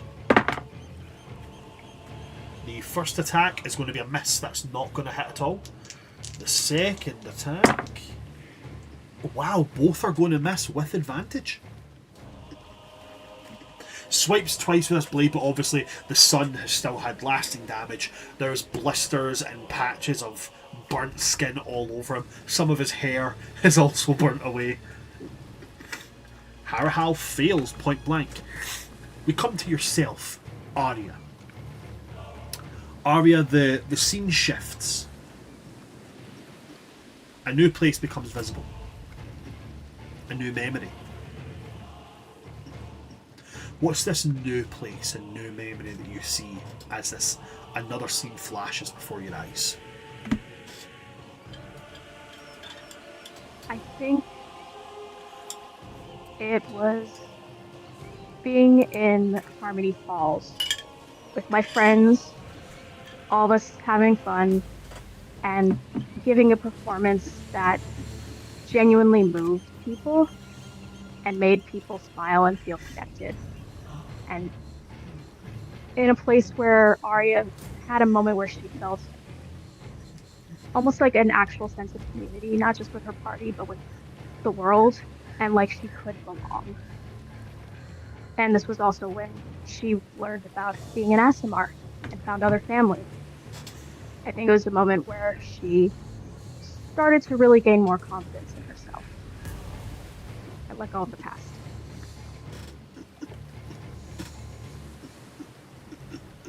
And with that memory coming into your mind, and as it plays out, this performance in Harmony Falls, the memories that it brings back, I would like your second death saving throw, please. Okay. 18. 2 successes. Fantastic. That is Aria. It now goes to Kesales, who's going to make his death saving throw. Boy. No, my boy! Father, help. In this case, mother help. Okay, that's his death saving throw, mate.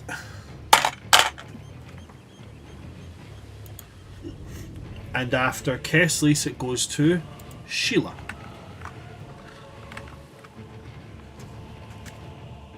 And then Snicker Snack's like, well, that was anticlimactic. Snicker Snack is like, this is alone. Immediately goes unconscious. Snicker Snack's like, well, that happened.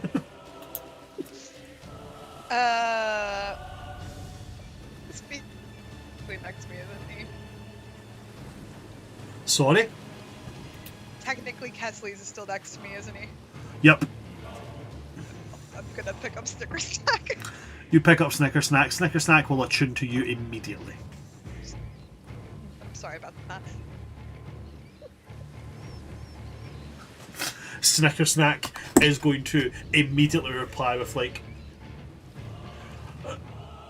you know, from now on, how about this just remains a double act? Duly noted, duly noted. I mean, it's been almost, it's been almost 51 years. Why break up something that works? It's true, it's true. You're like one of my longest relationships at this rate. Lovely. We are, on that note, we are going to go with Hakuna Matata. Let's do Synaptic Static again. 'Cause why not? Another Synaptic Static. This used to be my favourite spell. Psychic Fireball. Okay, Synaptic Static. Only Yep. targeting the Crooked Man. Yes. Okie dokie, let's have him roll.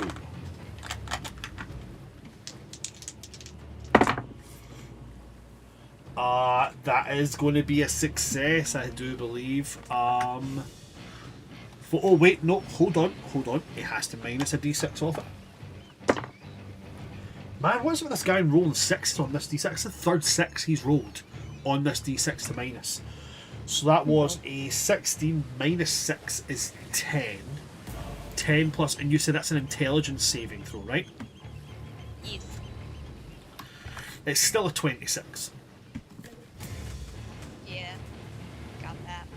But still takes half damage, so Takes half that damage. Lovely.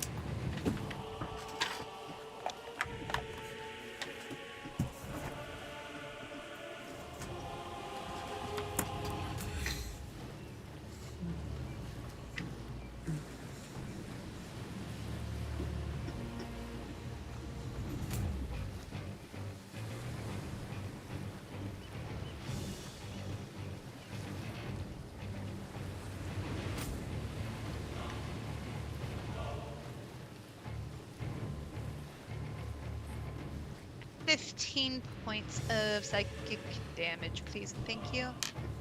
15 points of psychic damage. Damn! That kind of screws up his face, and as this psionic energy rattles around his head, from this kind of like pulse that emanates at the base of his feet, where it bulbs out. I'm talking about the sound of it. It's like the sound bulbs out and then breaks, so it's almost like a. And as it rattles through his mind, there's this kind of like. And before he kind of shakes his head free, glares at you, Sheila, points this weird, mangled hand towards you, seething wordlessly because he can't form words correctly at this moment in time. That's your action, Sheila. Anything else for you at all? Nope. Nothing else? Fucking awesome. At that point, it's going to go to the Crooked Man. Actually, wait, no. At that point, it's going to go to Legendary Action. Because why the fuck not?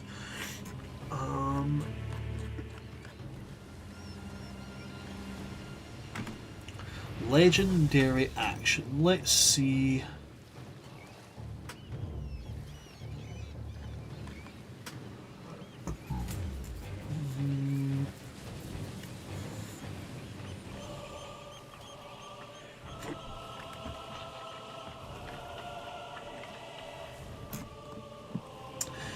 Yeah, I think we're going to start getting nasty a little bit.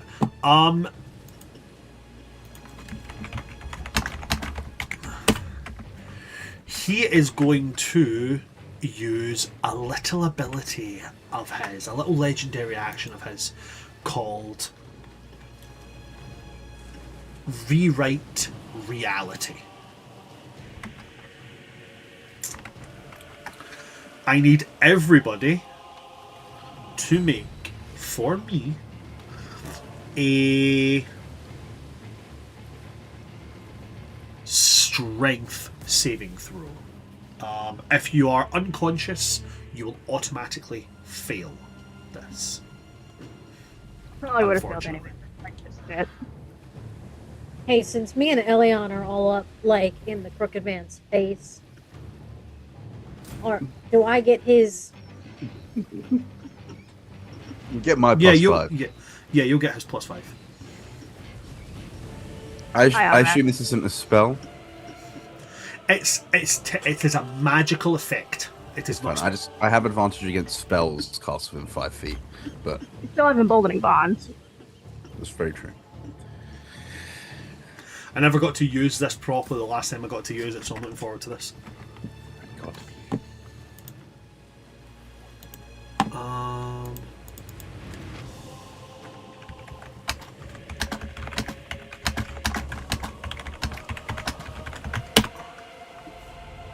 Super random. But I'm just grasping at straws here to see if anything can help Aria. Those stones from like the members of the Crooked family, like calcified bodies that Aria still has in her body, do those help or do anything at all? Oh, they do something. Okay. But nothing that could help her in this But not right moment. now. Just I didn't figured- say I figured. they I just don't. thought I'd They don't grasp do at anything. straws. They don't do anything that Aria can do right now because Aria's unconscious and can't do anything with them. But they do something. I was gonna say, aren't they Okay. also on me, not on Aria? Yeah, you 'Cause do I have- have the bag of holding. You do have the bag of holding. Anyway, strength saving throws. 19. 19. Eliyon, 27. cool. Aria. 8. Oh wait, you Alrighty. automatically fail. You automatically fail. Sheila, 18. 18 for you. I thought we said 8 for a second, and it was that old. Yeah, I panicked a little bit. Oh wait, Kesales automatically fails. Harrahal. Harrahal gets a meets a beats it. Which So, meets it beats it as a 23. Ah. Oh. Crooked Man's Legendary operating on a 23 spell save DC. He is going to. I used this feature the last time and didn't get a chance to use it properly, and I'm really getting a chance to use it properly this time. He's going to use reverse gravity. So anybody that got less than 23, you suddenly shoot, and I'm double checking this right now. Oh no, Sheila, your hair. He's flipping you upside down. I fit. No. That's not what reverse gravity does. Reverse gravity shoots you into the air. What if you're already in the air? That's how I got damaged last time. So we've checked this. You're not flying. You are standing on something, which means technically gravity is still reversed for you, so you still Yeah, shoot you into go the up. air. Well, I crack his neck on the way up, surely. I'm holding his face. You get torn off. You get torn immediately from it. Okay, cool. So reverse gravity. This ability, as I've written it in, I haven't technically written an upward limit. But I did write reverse gravity, so what I'm going to say is it's going to have the same effects as the reverse gravity spell, which means all of you will shoot 100 feet into the air. I could have went with the opposite side, which is in one round, if you fall and you have the capability to fall it, you fall 500 feet per round. So I could have shot you 500 feet in the air, but you go 100 feet in the round, 100 feet in the air. You're all 100 feet in the air. That's his legendary action. Then it comes to his turn. Am I still under his foot if gravity reversed?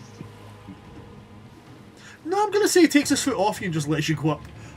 At which point, At least I'm not as it stepped on it. as it comes to his turn, the legendary action ends. You all fall. You will all take 10d6 non-magical bludgeoning damage as you hit the ground. Anybody who is on death saving throws, they will take 2 automatic failures. Fuck.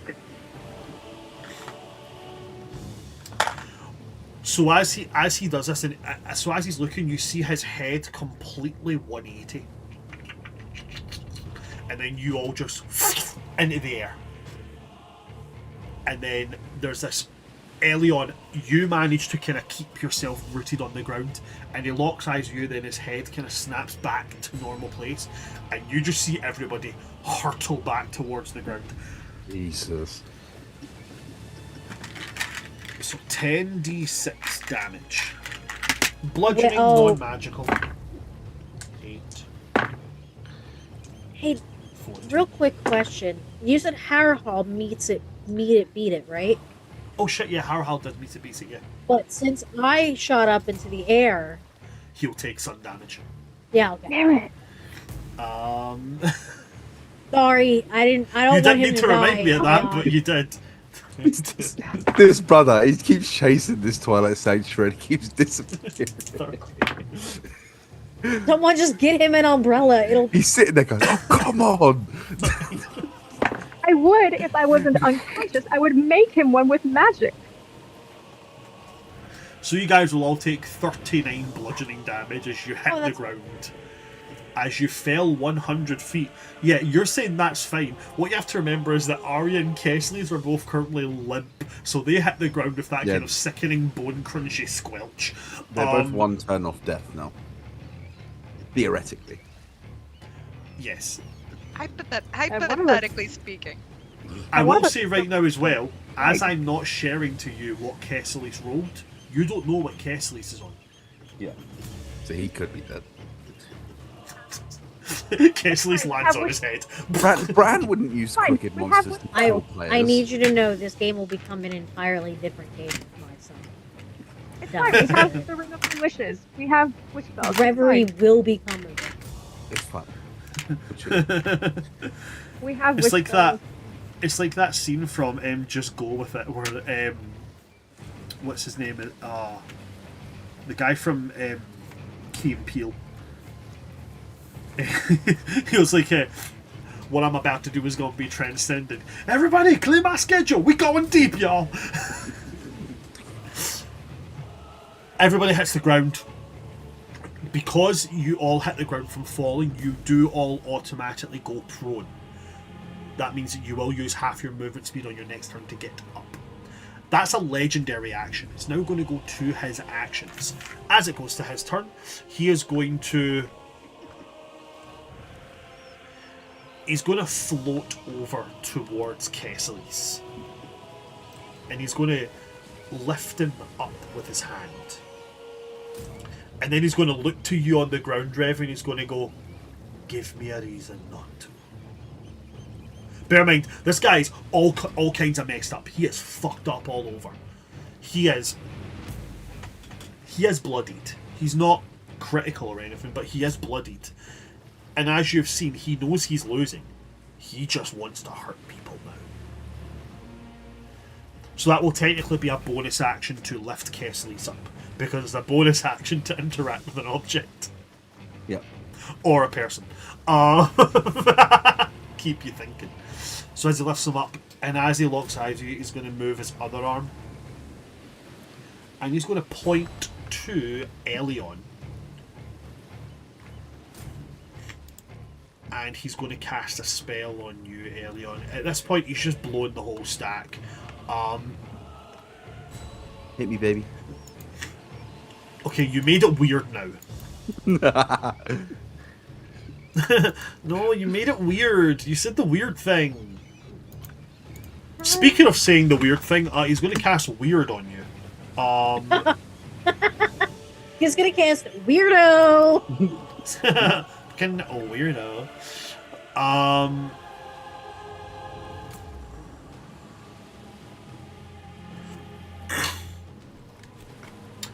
I need you to make a wisdom saving throw for me, please, with a reminder that you're still rolling a d6.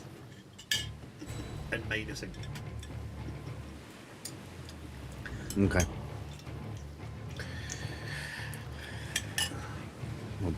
first. It's only -1.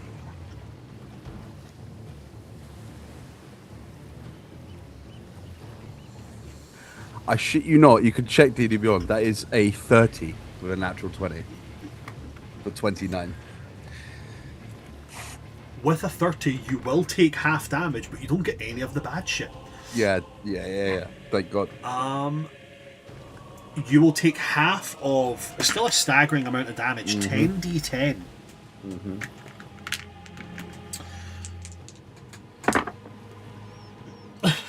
Well, the first 2 d10s were 2 1s, so we're already off to a smashing start. So 1, 2, 8, 14, 24, 40. You'll take 20 psychic damage. Yes, sir. And no other ill effect.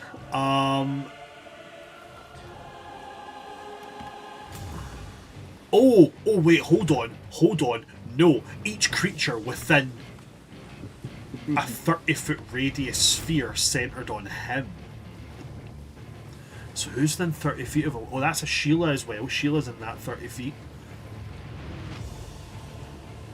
Reverie, so are you. And Harrahal. Unfortunately, I don't think I can target Aria and Kesales with it because they're not conscious and it's a mental spell. So yeah, in that case, it's going to be Eliyon, Reverie, Sheila, and Harrahal. Too late for me to use counterspell. It's not, no, because technically the spell has not reached the culmination of its effect because they all have to roll. So if you want to use counterspell, you absolutely can. What level would you like to cast it at?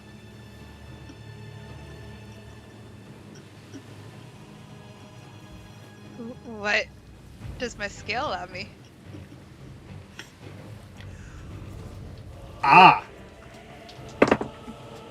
The scale, excuse me a moment. We missed you. Technically, I did not write what level, so it would just be basic level. Or, actually, do you know what? I'll meet you halfway in this. I'll say as long as you have... Oh no, wait, no, because then, it gets confusing.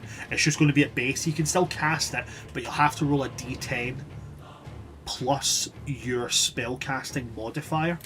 And what you're aiming for is the level of the spell cast plus 10. So in this particular instance, your DC is 19. Okay. The D20. Plus. You got this. Wait, hold on. Does counterspell... You do get Jack of all trades because you're a bard, because it is an ability check. That's what I was just about to check.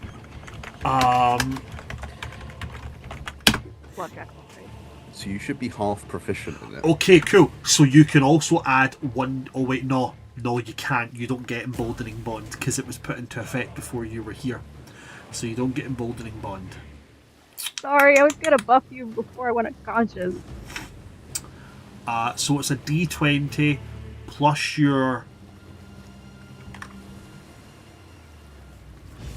plus your spellcasting modifier, and you do get half of your proficiency bonus, which is a +2 on that as well, because it's an ability check.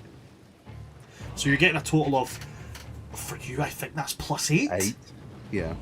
Yeah, so I mean, solid chance. Reverie, blow on my dice for me. Not a good 2. What was it that I needed to beat? You need to get 19. You need to beat 19, sorry. Beats it. Beats it. Yes. So, this is a new one. So, Sheila, describe for us how this appears. It's almost so quick that anyone that's still alive would even notice it. But it's almost like time stops for a second. You like almost hear him say the spell, and in your memory, you recall him saying it. But all of a sudden time starts again, and he hasn't said it. Nothing's happened. It's like Gifts of Gab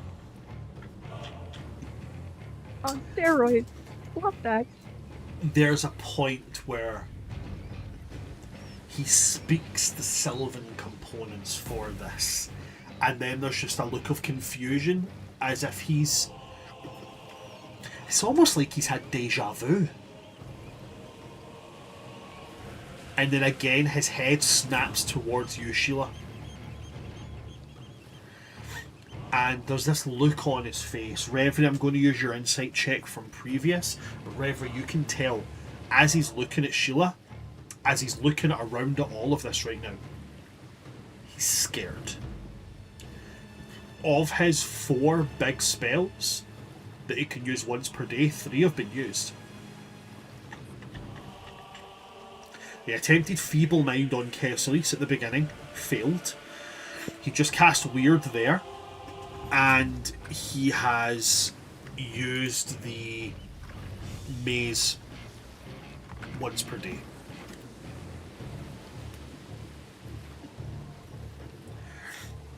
That's his action.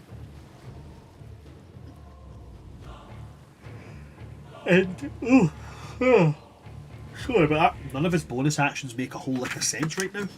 So at that point, it's going to go to Reverie. You are up with Eliyon on deck. I'm gonna use half my movement to get up. And then how far away is he from me? He moved his full movement speed away from you, which is 50 feet. Mother. Unlike everybody else, I don't have a fancy teleportation thing. So I guess I'm just gonna start walking over there. I'm gonna use my bonus action to my ghost lantern to have its mage hand go behind me. Okay.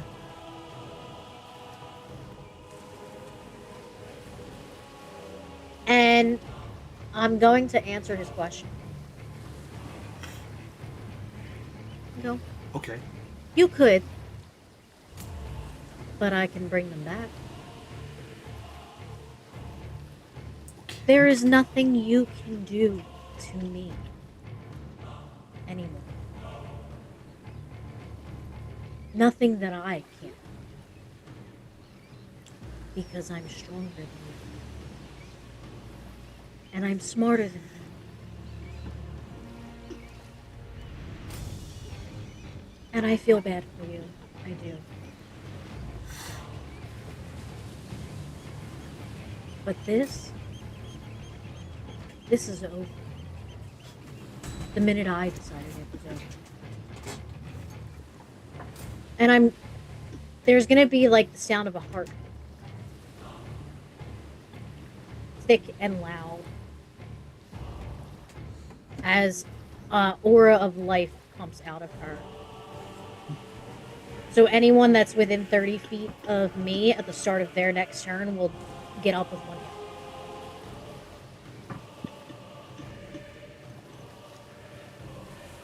We love it. Cleric? We love a cleric.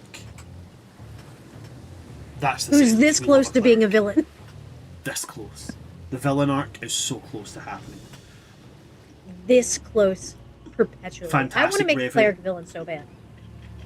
Oh my god, cleric villains go fucking hard. Yeah. Yeah, they do. I want to play there's cleric nothing villain worse. so bad. There's nothing worse than a cleric villain stepping out and going divine intervention, auto success. Yo, smite that motherfucker. One of the best Kill that villains I've guy. ever put out there. One of the best villains I've ever put out there was a black Leonin Twilight Domain cleric. Plate armor, shield, warhammer, and they were a servant of the Raven Queen, but they had been tricked into following something else, pretending to be the Raven Queen, and their whole thing was the line they opened the combat with was, You have simply forgotten what fear is. Allow me to reacquaint you. And then he proceeded to Twilight Shroud in the middle of a place which is already dimly lit and just beat the brakes off a bunch of people, just leathering absolute shit. And they were like, what the fuck do we do to this guy? Because every time he would get hit with something, he would just aura of life. Or he would just like, yeah, I just get temporary hit points because I'm here, fuck you. Clerics go so fucking hard, man. Anytime I play a cleric and somebody goes, yeah, we have a healer, and I'm like, I'm a forge cleric. No, you fucking don't. I'm here to burn shit and laugh while it burns. Yeah. I'd also there are like to point out different- that now everyone within 30 feet of me is also resistant to necrotic damage, and your hit point maximums can't be reduced. Oh, since I'm already resistant, does that make me immune? Yes, so because your resistance now comes from 2 different sources, you are immune. Alright, Reverie, is there anything else for you? Mentally, I'm going to tell my ghost lantern that when I get close enough, I want it to move towards him without being seen. Alrighty. Anything else after that, Reverie? That's it. Then we go to Eliyon Okay. with Feorn and the maze on deck. Poor Feorn. You said he's about 50 feet away? He's 50 feet away from where Reverie landed. He's about 30 feet away from you. Okay.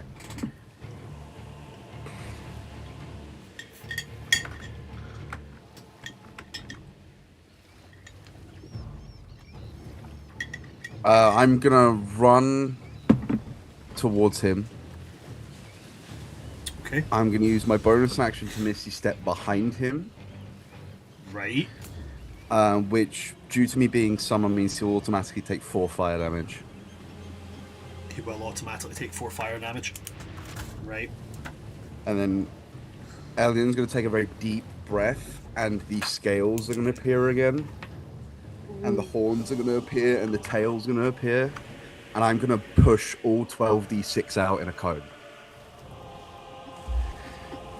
So, what you're seeing here, folks, is part of the homebrew creation, the homebrew warlock subclass that I made.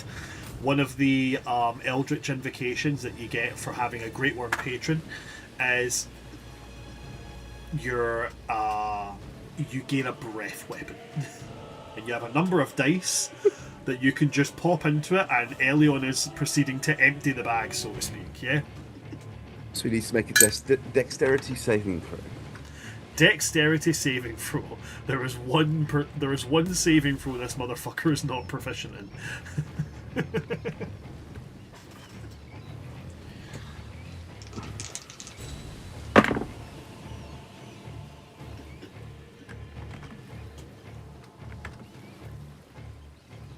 That is going to be a total of 23. Okay, he'll still pass. He's not proficient in it, but he still has a +6. Mm-hmm. So he'll take half.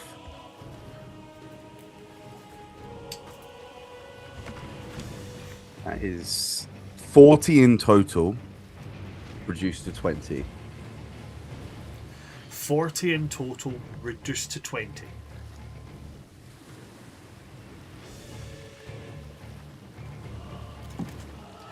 Okay, and that would be fire damage, yeah? Okay, he is officially in critical condition. As these flames wash over him, he screams out, arching this crooked, jagged back of his, as the flames burn up all over him. These flames that come out, they look like standard flames, but they glow slightly. There's a sense of radiance to them as they burn. Eliyon, that is your action, I believe, buddy. You still have your bonus action there. I used my bonus action to Misty Steps, that is me. Oh, yeah, so you did, I do apologise. Okay, so with that, it would then go to Feorn. You got this, bro. Feorn does it this time with a +1 to his intelligence saving throws. He rolled a 19. So, this lycanthrope appears back where he was a minute ago, now 20 feet away from where he was. Oh yeah, you missed a bunch, Sheila. You were gone for a year. Like, There's a lot. appears, kind of shakes his head, looking around, but he doesn't get his turn because it's at the end of his turn he gets to do it. So it goes back to the top of the initiative, which is Harrahal making a Constitution saving throw. Is he not now in my shroud? See? Because he didn't get picked up by the thing. Oh yeah, but I also missed his Constitution saving throw when you went up. Ah, So I okay. still have to make that anyway. That's the first one he's failed. It's okay. It's okay. He's fine. He'll be fine.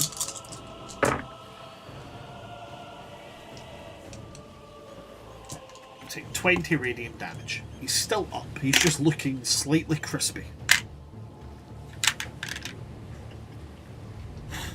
Okay, as you come back down, Harrahal... Oh no, he would take it because you moved. No wait, you only use half your movement speed. He's still within the range of it. Harrahal is going to move forward and he'll use the full extent of his movement, moving 40 feet, to move the full length of your Twilight Shroud, which will take you, I believe, within range. It would take him within range of the Crooked Man. Because your Twilight Shroud is 20 feet radius. 30. 30 foot radius, so yeah, it's more than enough. He covers it, meaning he's in range. He will attempt to swing with this greatsword and try and hit this guy again.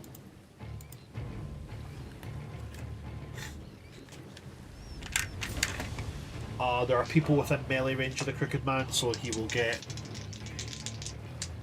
advantage on that.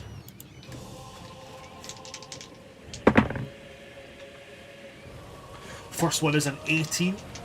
Plus 8 is 26, so that will hit. Second one, that's a nat 20 we've got there. So,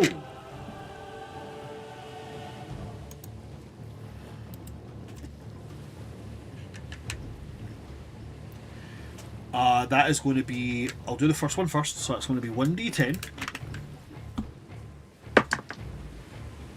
7 plus 4 is 11, and then he gets 3d8 because of his Crimson Rite being active.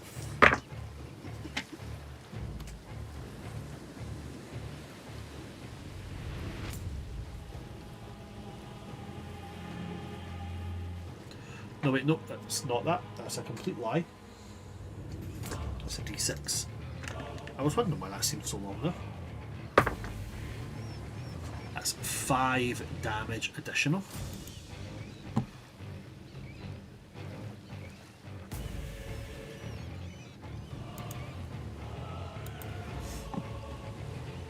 He does have Vengeful Blade because of being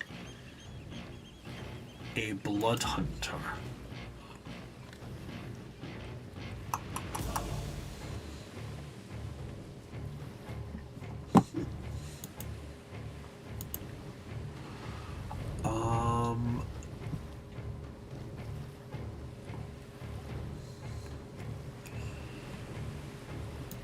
Does that come into effect here, though, is the main question.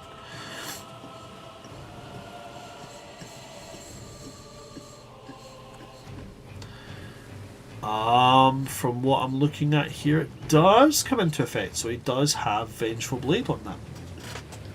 Okay. So then that is 3d8. Okay, so that was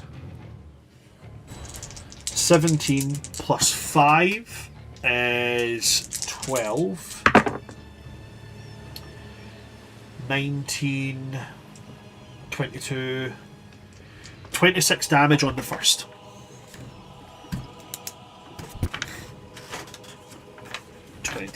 Damage on the first.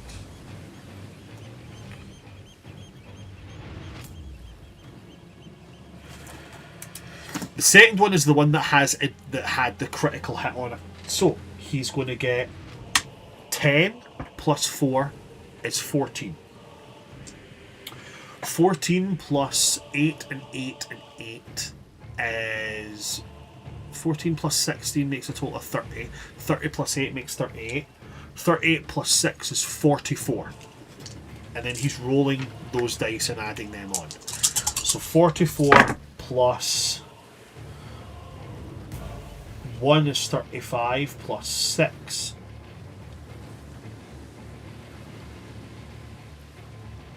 Is 41. 41 plus 5 is 46. 46 plus 6 is 52.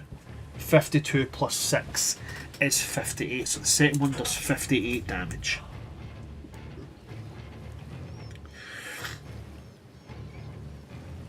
So 5 plus 3 makes...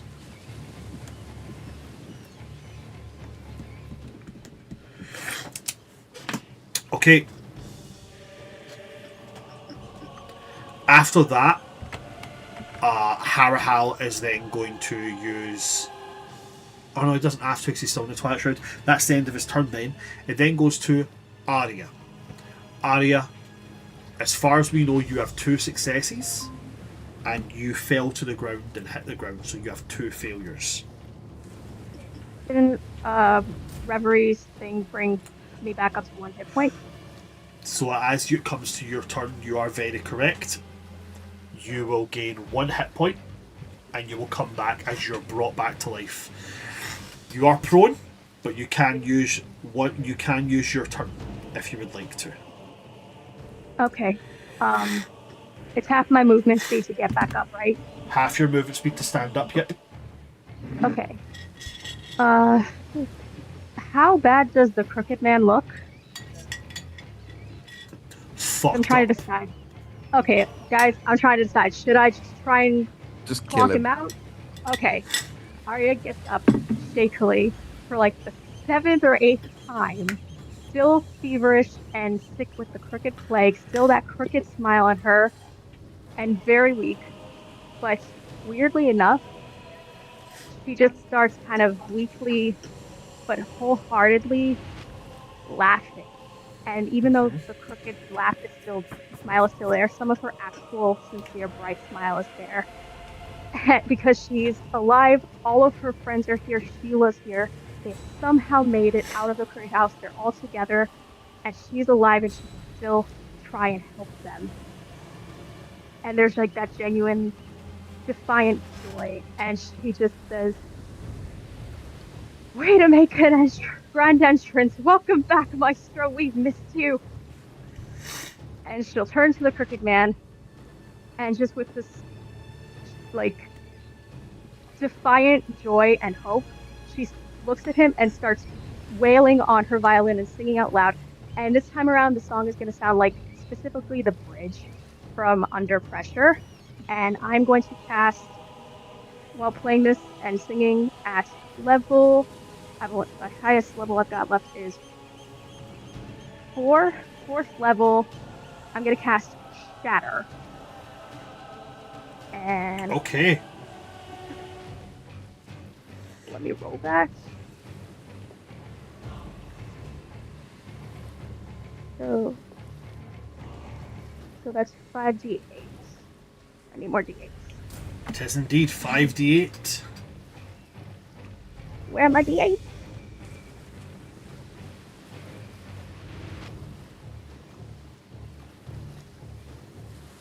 Yeah. That's an action. So I think when I say the welcome back, Maestro, we've missed you, I'll use my bonus action to give Sheila Bardic Inspiration. Where am I? And then I'll use this as my action. 1, 2, 3.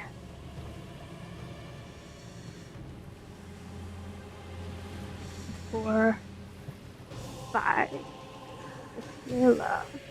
And I'll also add my emboldening bond onto this. Okay, so 7, and that is a 22, and then plus Elion's 5, so it's 2, 3, 4, 5, 6. That is a 27 for Shatter. +5 is only for saving throws. Just so you're aware. Oh, never Yeah, mind. you don't roll anything for shatter. It's him that rolls it. He Oh, rolls my the bad. saving throw. Okay, so saving throw for shatter. I still get half damage. If he fails. Or succeeds. Quick question. Mhm. Shatter doesn't let you designate allies from enemies, does it? Um.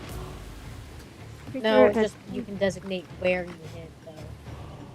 Okay, because he is currently holding Kesales, and Kesales has taken 2 failed saves already. Shit. Okay. Never mind. Just wanted to put that out there. You can still go ahead with it if you want, but I forgot that was a thing. Thank you. that's why I was double checking there, because he's still very much. Kesales is within the same space as him because he's holding Okay, then Kesales. instead of that, I'm gonna cast. What can I do? There wasn't too close. Oh, I can cast spiritual weapon instead. Spiritual weapon, That's you can do, yep. Yep. So that's two. So let me write my. Okay, let me roll 2d8 then, plus 8, and I'll still add the emboldening bond.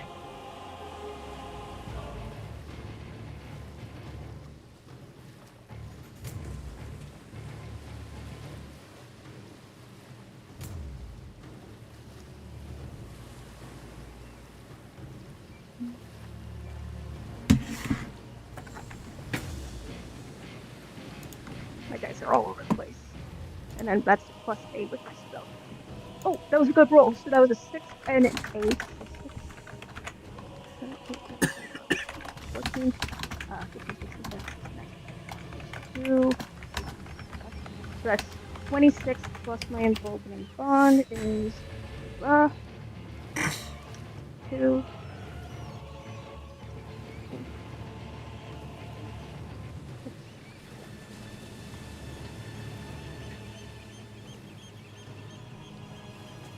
So that's 24 damage.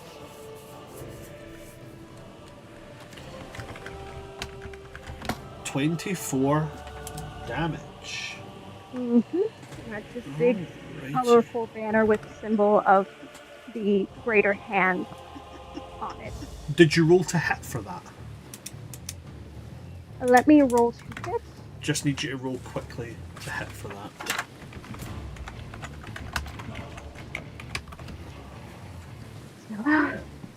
Oh! I kid you not. That was a nat 20! Awesome. Fucking finally! That's the As 20. you'll strike with that. And then I add my spellcasting modifier, right? Yes. So that's a 28 then. Okay. So what is the damage dice for a spiritual weapon? Spiritual weapon. What do I choose? It attacks. Damage equals the range and swing cast spell. Make noise. Sorry, I'm trying to look at the damage. Weapon. I think that's bludgeoning, but let me double check. I mean, you just rolled the damage for it, so Yeah. Oh, the total damage was 28. not thought what you meant dice did you roll for it? Oh, it was 2d8 plus 4, and then I also added my emboldening bond. So 2d8 plus 4 is already, so that's already 20 damage, and then you rolled 20, you rolled a total of 24, which means that 4 would have been your modifier, if I'm correct. Yes. Okay, so then if that's the case, your total damage for that critical hit would have been 44. Nicely done. 44. He takes a big old whack straight to the face from this banner. Shaking, trembling, but still standing. That's a bonus action to do that. Do you have any cantrips that are an action cast? I do. vicious mockery. Okay, yeah, you can do that. That'll be a charisma saving throw from him, I'm assuming. Is it a charisma? It's not. It's wisdom. But I Wisdom. always feel like it should be a charisma save. I think it should be a charisma as well. But that's going to be well over a save. That's going to be a 31. Okay. And that's an all or nothing because it's a cantrip. So before you make a scary insult, you stutter, you stammer your words, and he just kind of like waves it off, shrugs off this psychic roiling of the mind. Yeah, because I don't think performance of creating a giant anvil over him will work because I'm learning my lesson from last time. That will hit Kesales too. I'm not going to make the same mistake twice. It's very true. That's the end of your turn, Aria?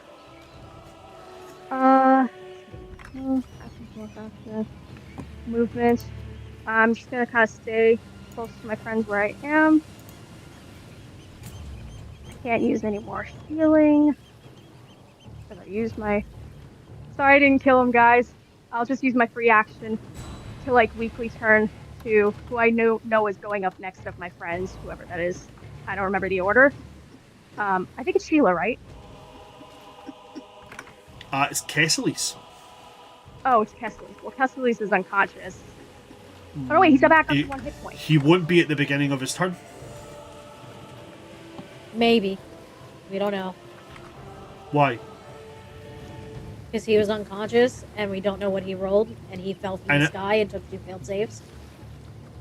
And I've just said that he'll be getting up at the beginning of his turn, so what does that tell you? Oh, yes. Okay, so I'll just like, as I see him start to get back up, I'll just be like, fuck you wouldn't see that until it gets to his turn. Okay. You Then I'll wouldn't be just... able to see that, unfortunately. Never mind. Then Aria will just use her free action to say, let's fuck this guy up already.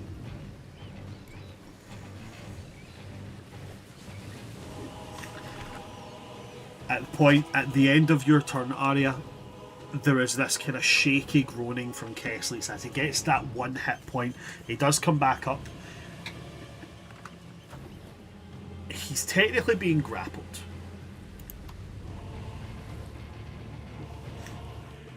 So he can't move. But he is, as a free action, going to turn to you, Reverie. And he's going to say,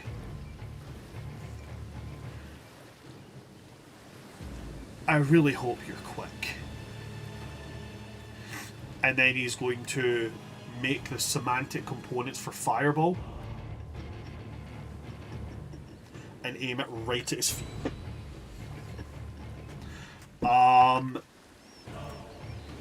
Doing a Hail Mary. He is going to make that a 5th level Fireball because that's what he's got available. Fucking no.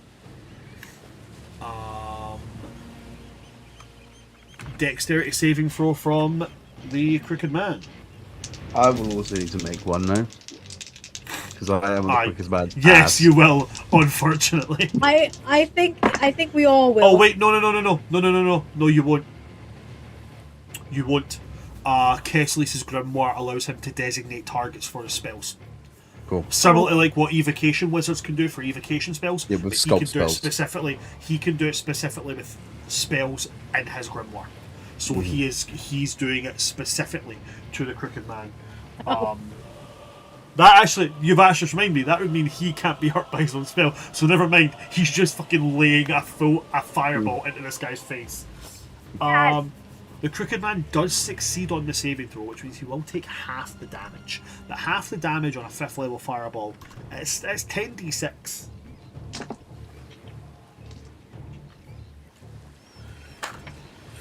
So 6, 14, 22, 28. 35. 35 becomes 34. 34 becomes 17. He is trembling. He is barely holding on. Still not down. He is, when I say trembling, this motherfucker is wavering. Wavering badly. Does Kesales have any bonus actions? He doesn't have any bonus actions. Oh, wait, hold on. Hold on.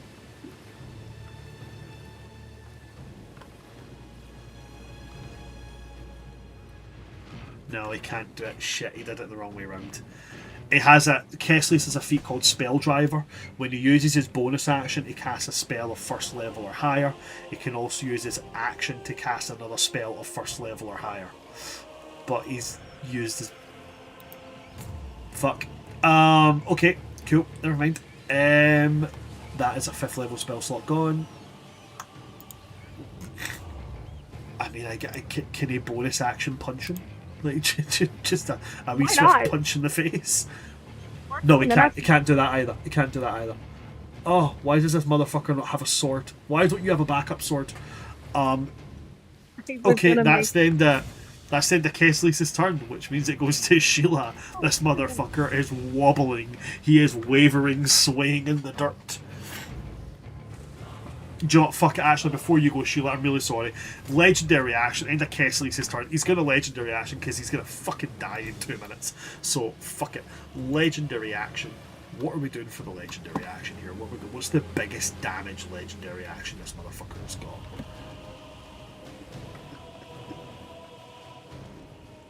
Dang it, I forgot to make the sword. I could have done that for an action. Ah. This is a Hail Mary pass, but it's what he's got. Fuck it, wee ball.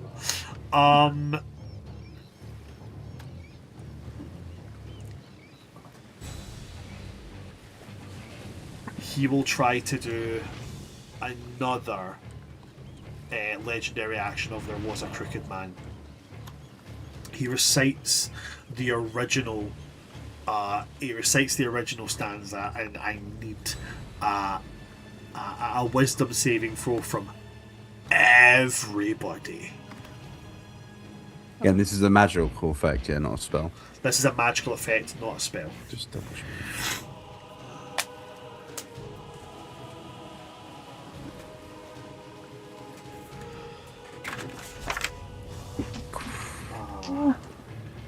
Right. Kesales will get my +5. He will indeed. 1. If anyone hasn't used their Revolving Bond yet, you can use it.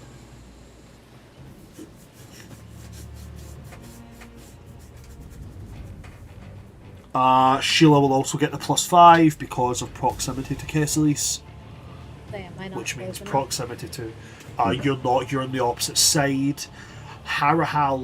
Harrahal's not close enough either. He's on the other side. Oh wait, no, he's on the other side of the Crooked Man. That's within 10 feet. He will just get the +5. Sheila, you also have Bardic Inspiration.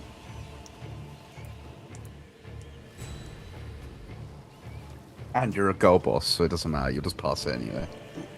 True. Put a little buff in You that. say that, but I need these buffs. 25 for me.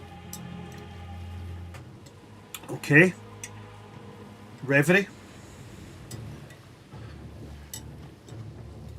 32 for Reverie. Fucking love it. Aria. That is a 20 who hung around the docks with sailors.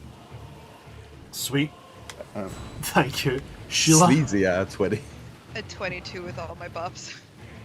22 with all the buffs. Okay.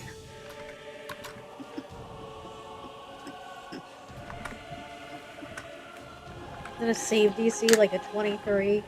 Yeah. The save DC for his legendary actions is lower. Okay. So it's a 22, It's guys. 22 and a half. Yeah. No, it's not. fucking Knowing Aria's luck, DC saving throws. You guys all know they go on odd numbers. It's a 21. I just missed it. Of course. I'm so mad at myself. I had planned As- to place the sword.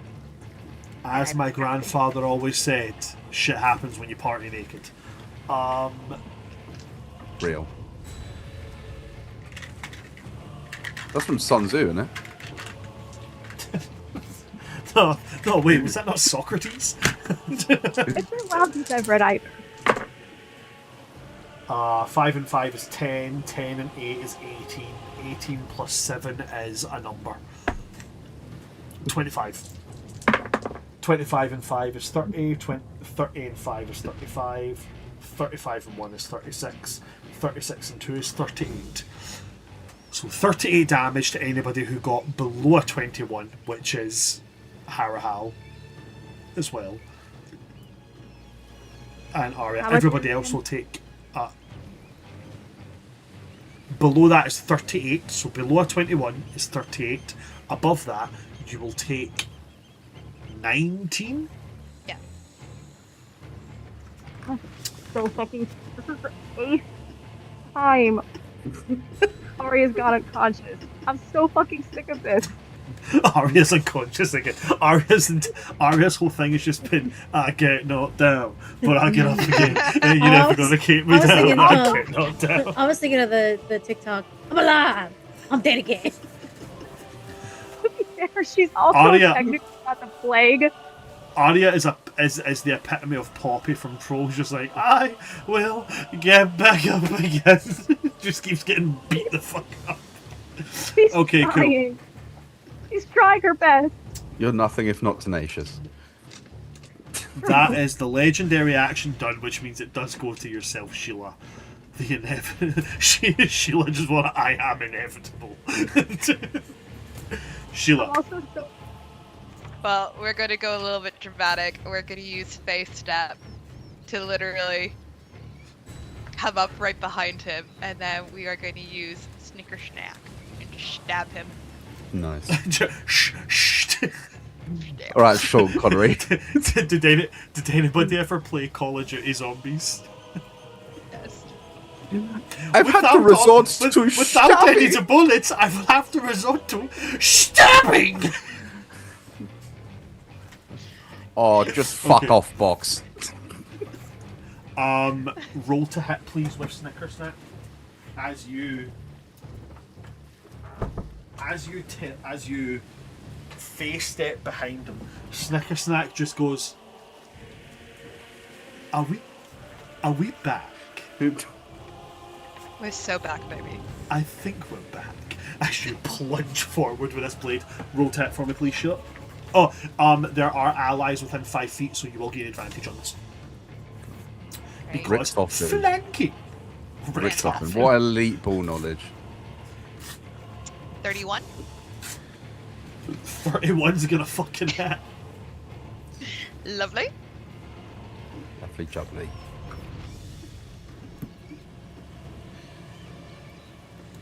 $20 points of stabbing damage. 20 points of magical stabbing damage, right? True. Very true. 20 points of magical stabbing as you plunge this blade through their back and burst through their chest. There's a point where they look down at it and they their hands come up and touch it, almost like they're stunned that it could be something like this. And as they touch at it, there's they kind of cough and this black ichor comes up out of their mouth.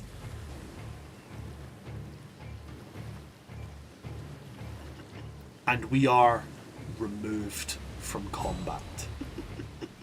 As is always the case when it comes to this, staying blow, which basically means that certain enemies, they will not go to 0 hit points, they'll go to 1 hit point and be vulnerable. So as the blade goes into his back, Sheila, as the combat comes to a conclusion, this would go to similar to what we did with the hags. Kernan technically got the killing blow, but it goes to yourself for it. As the blade pierces through the back, through the crooked man, and he kind of forces himself off it. It's almost anticlimactic in the silence.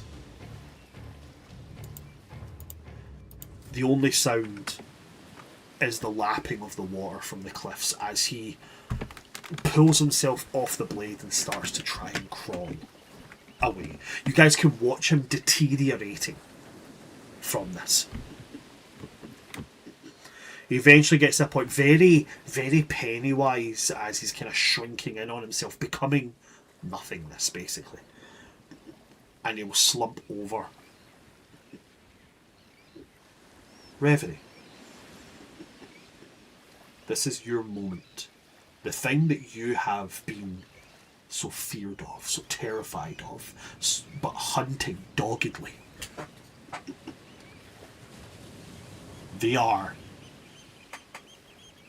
ready to be eradicated right in front of you. Reverie, I hold it over to you. How does the scene of the Crooked Man's final moments go? While he tries to crawl away from him, if anyone's watched, like, the only reference I can make is if anyone's watched Jujutsu Kaisen,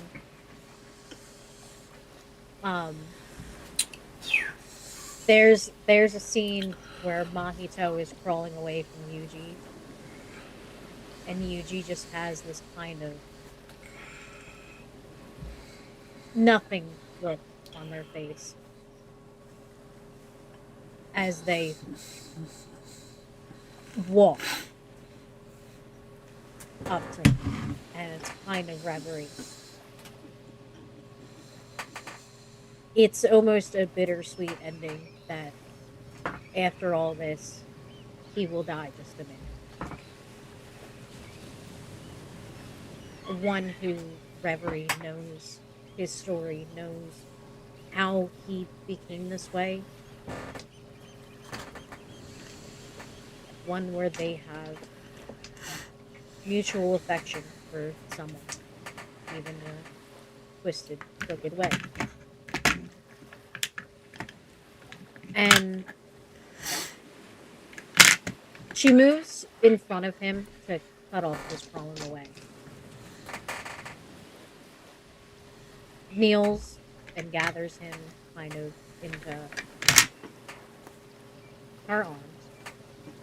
He very pathetically almost tries to push your hands away, but it's like a kitten pawing at you. It's nothing. And I mean that very literally when I say this. His skin feels papery. It's like somebody swatting you with a loose sheet of paper. It is very literally nothing to you. Reverie will start to hum like a very old lullaby.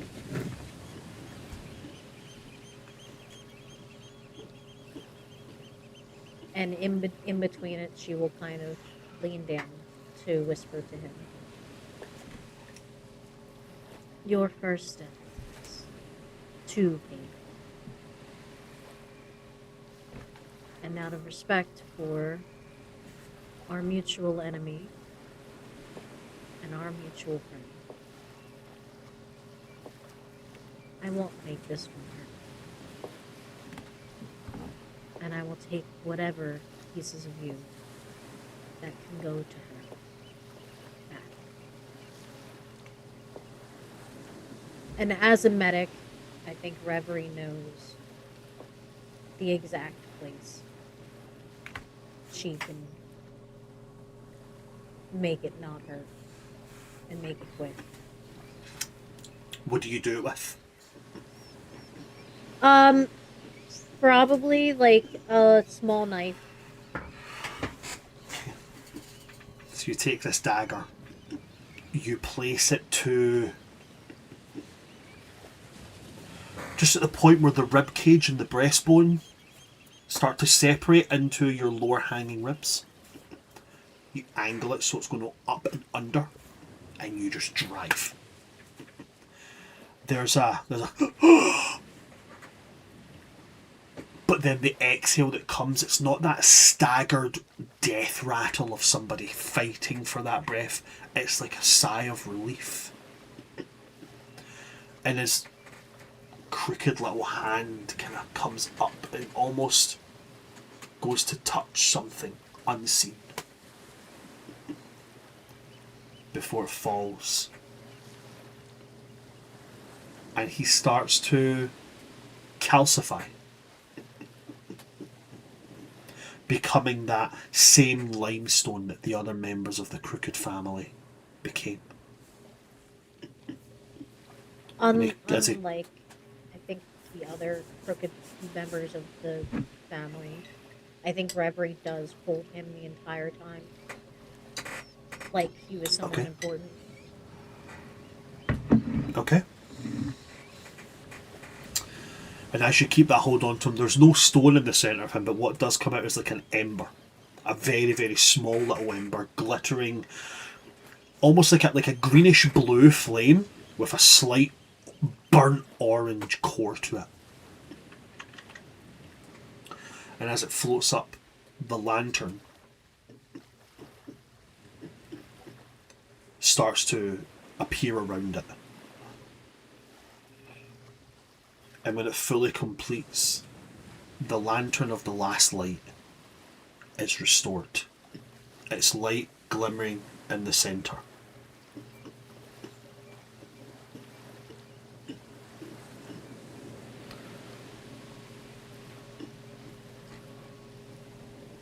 And you hear her voice in your head, Reverie. You hear the Raven Queen. As she says, "Now he is finally at peace. And as are those that he drove into madness with him."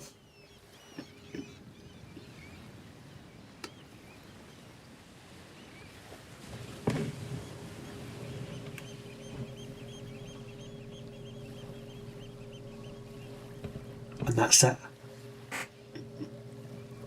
What began as chaotic, bloody, brutal ends silent, calm, peaceful.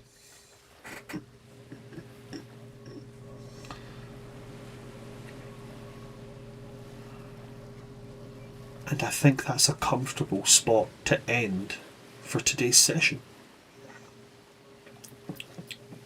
Now, today's session brought a lot of things into it. There was the end of a character arc, or the mechanical end of a character arc. The return of a long-lost friend. So I'm really, really sorry to do this to you, Sheila. I really, really am.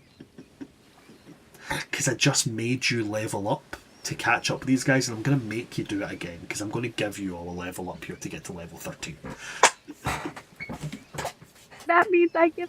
Wait, if I level up, does that mean I get back up from at full HP, or am I still unconscious? You can be stable. You're no longer making death saving throws. There, that's the kindness I'm going to give you. Just wanted to ask mechanically.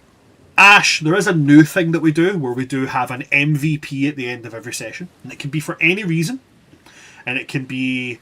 You can vote for yourself, you can vote for anybody, you can vote for the DM if you so want to. Basically, whoever does get it, they get a portent roll, which is just a d20, and you can swap it for any d20 roll without even having to roll the dice. Okay? So, when it comes to it, my vote for MVP for this session, I'm going to do you know what? I'm the DM. I'm God. I can break my rule. I'm going to give it to 2 people. And you can all just fucking fight me on that one if you want, but I'm God. Number 1, I'm going to give it to Reverie for that end scene. Fucking phenomenal. That's absolutely astonishing. Tremendous. And then number 2, I'm also going to give one to Ash because the Avengers Endgame entrance was just the walking in and just going, guys, where the fuck have you been? We've got shit going on. Boom. Fucking, it was Sheila all over the bat. So I'm going to give one to each of you, and you can all fight me on it. I don't care. I broke my own rule. Oh no, it's as if a god has never done that before. Liz, who are you going to give your MVP vote to? I'm also gonna give my vote to Sheila for that wonderful entrance, and because I miss Ash so much. You can't really compete with that. Like, everybody's missed Ash too much. Harry, what about yourself? I think that's thirded. I think we've all had one, and even though, I mean, both of you did amazing, but Bran's the only one that gets to make multiples. So, I think Ash deserves the first one. Mm-hmm. So that is a majority going to Ash straight off the bat, anyway. But just out of curiosity, Khadija, who would it have went to? Again, I'm torn between both. You both were incredible, but I gotta give it to Ash because again, that comeback was so great. We fucking missed you, and you just Sheila always is a boss. You were a boss at the best time, and also like Harry said, we've all had at least one. So, like, you deserve to have one on your comeback. And just out of curiosity again, Ash, who would you have voted for? Who would you give it to? Don't need to bribe me to come back, guys. It's Reverie. Come on. But it doesn't matter because Ash, you have a free portent roll. You can roll a d20, keep a wee note of it somewhere, and then you have to use it before you roll dice. So you just say, for talking sake, you get a 19, you're going to go, I'm going to hit this guy with Snicker Snack, I'm using my portent roll as a 19. You have to use it before rolling dice, but you can also use it for anybody else's d20. So if you get like a low roll with an enemy and you go, oh, he has to make a wisdom saving throw, by the way, I'm going to give him that too. So you can do that as well.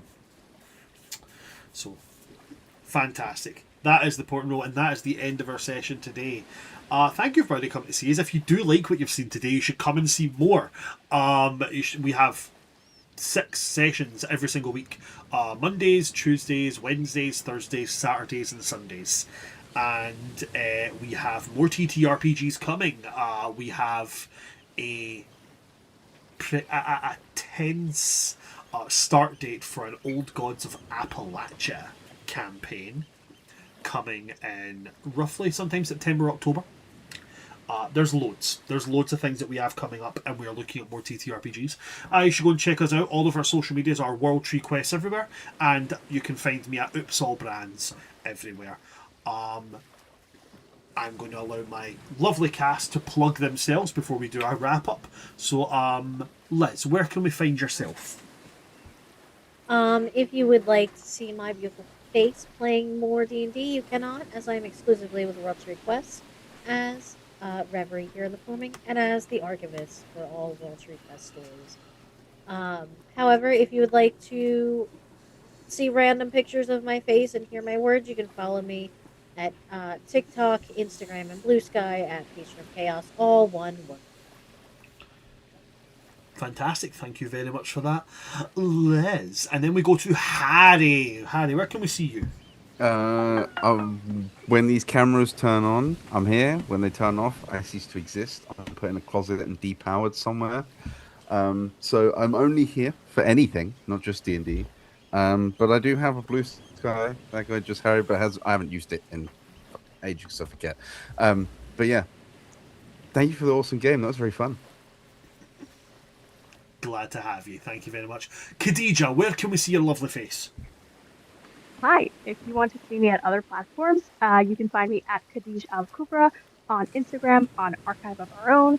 Technically, I have a Blue Sky. I don't really post on that much, but I'm going to try starting to. Mostly, you can find me at the Bookworm Archive on TikTok, where I am best known as the Book Dragon. If you like wholesome, uplifting kind of like fantasy content, as well as having really good book recommendations shoved down your throat, I'm the guy you go to. I haven't posted any new videos in a hot minute because I've been busy trying to work on writing my own stories, but there's still lots of playlists there with great recommendations you can check out, including a lot of really good fan books and queer books too. Because Pride Month. And but as far as playing D&D goes and getting knocked the fuck out 7 to 8 times because of a stupid All the time. plague and dice rolls, at this Every point time. it's sad. She wasn't on Every a single time. full To be fair, I wasn't at full HP going into the combat, so that didn't help. But if you want to see that, I am exclusively here at World Tree Quests with all these incredible people, including our lovely and amazing Ashley. Welcome back. We fucking miss you, friend. And on that note, it's so good to get to say this. But Ash, where can we see your face? I mean, hopefully you can only exclusively see me play D&D here now, but equally, I am not posting on social media that much anymore, but if you want to see my archived content, you can search me up on Ashhard Music on most platforms. Fantastic. Well, that's it from me and that's it from my players, so that's it from us. Thanks for coming to see us today, folks. I have been your DM of Doom, Oops All Brands, or World Tree Quest here on Twitch, and with me today we have had Patron of Chaos, we have had that guy Just Harry, we've had Khadija Al Kubra, and returning to the forming, we have had Ash Howard Music. From all of us here at World Tree Quest, good night, stay safe. Anytime somebody comes at you and reverses gravity, just know that you can fall at least 200 feet before you will take the maximum amount of damage, but it'll still fucking hurt. Also, don't pull a finny. Good night, folks. Good night. Yes.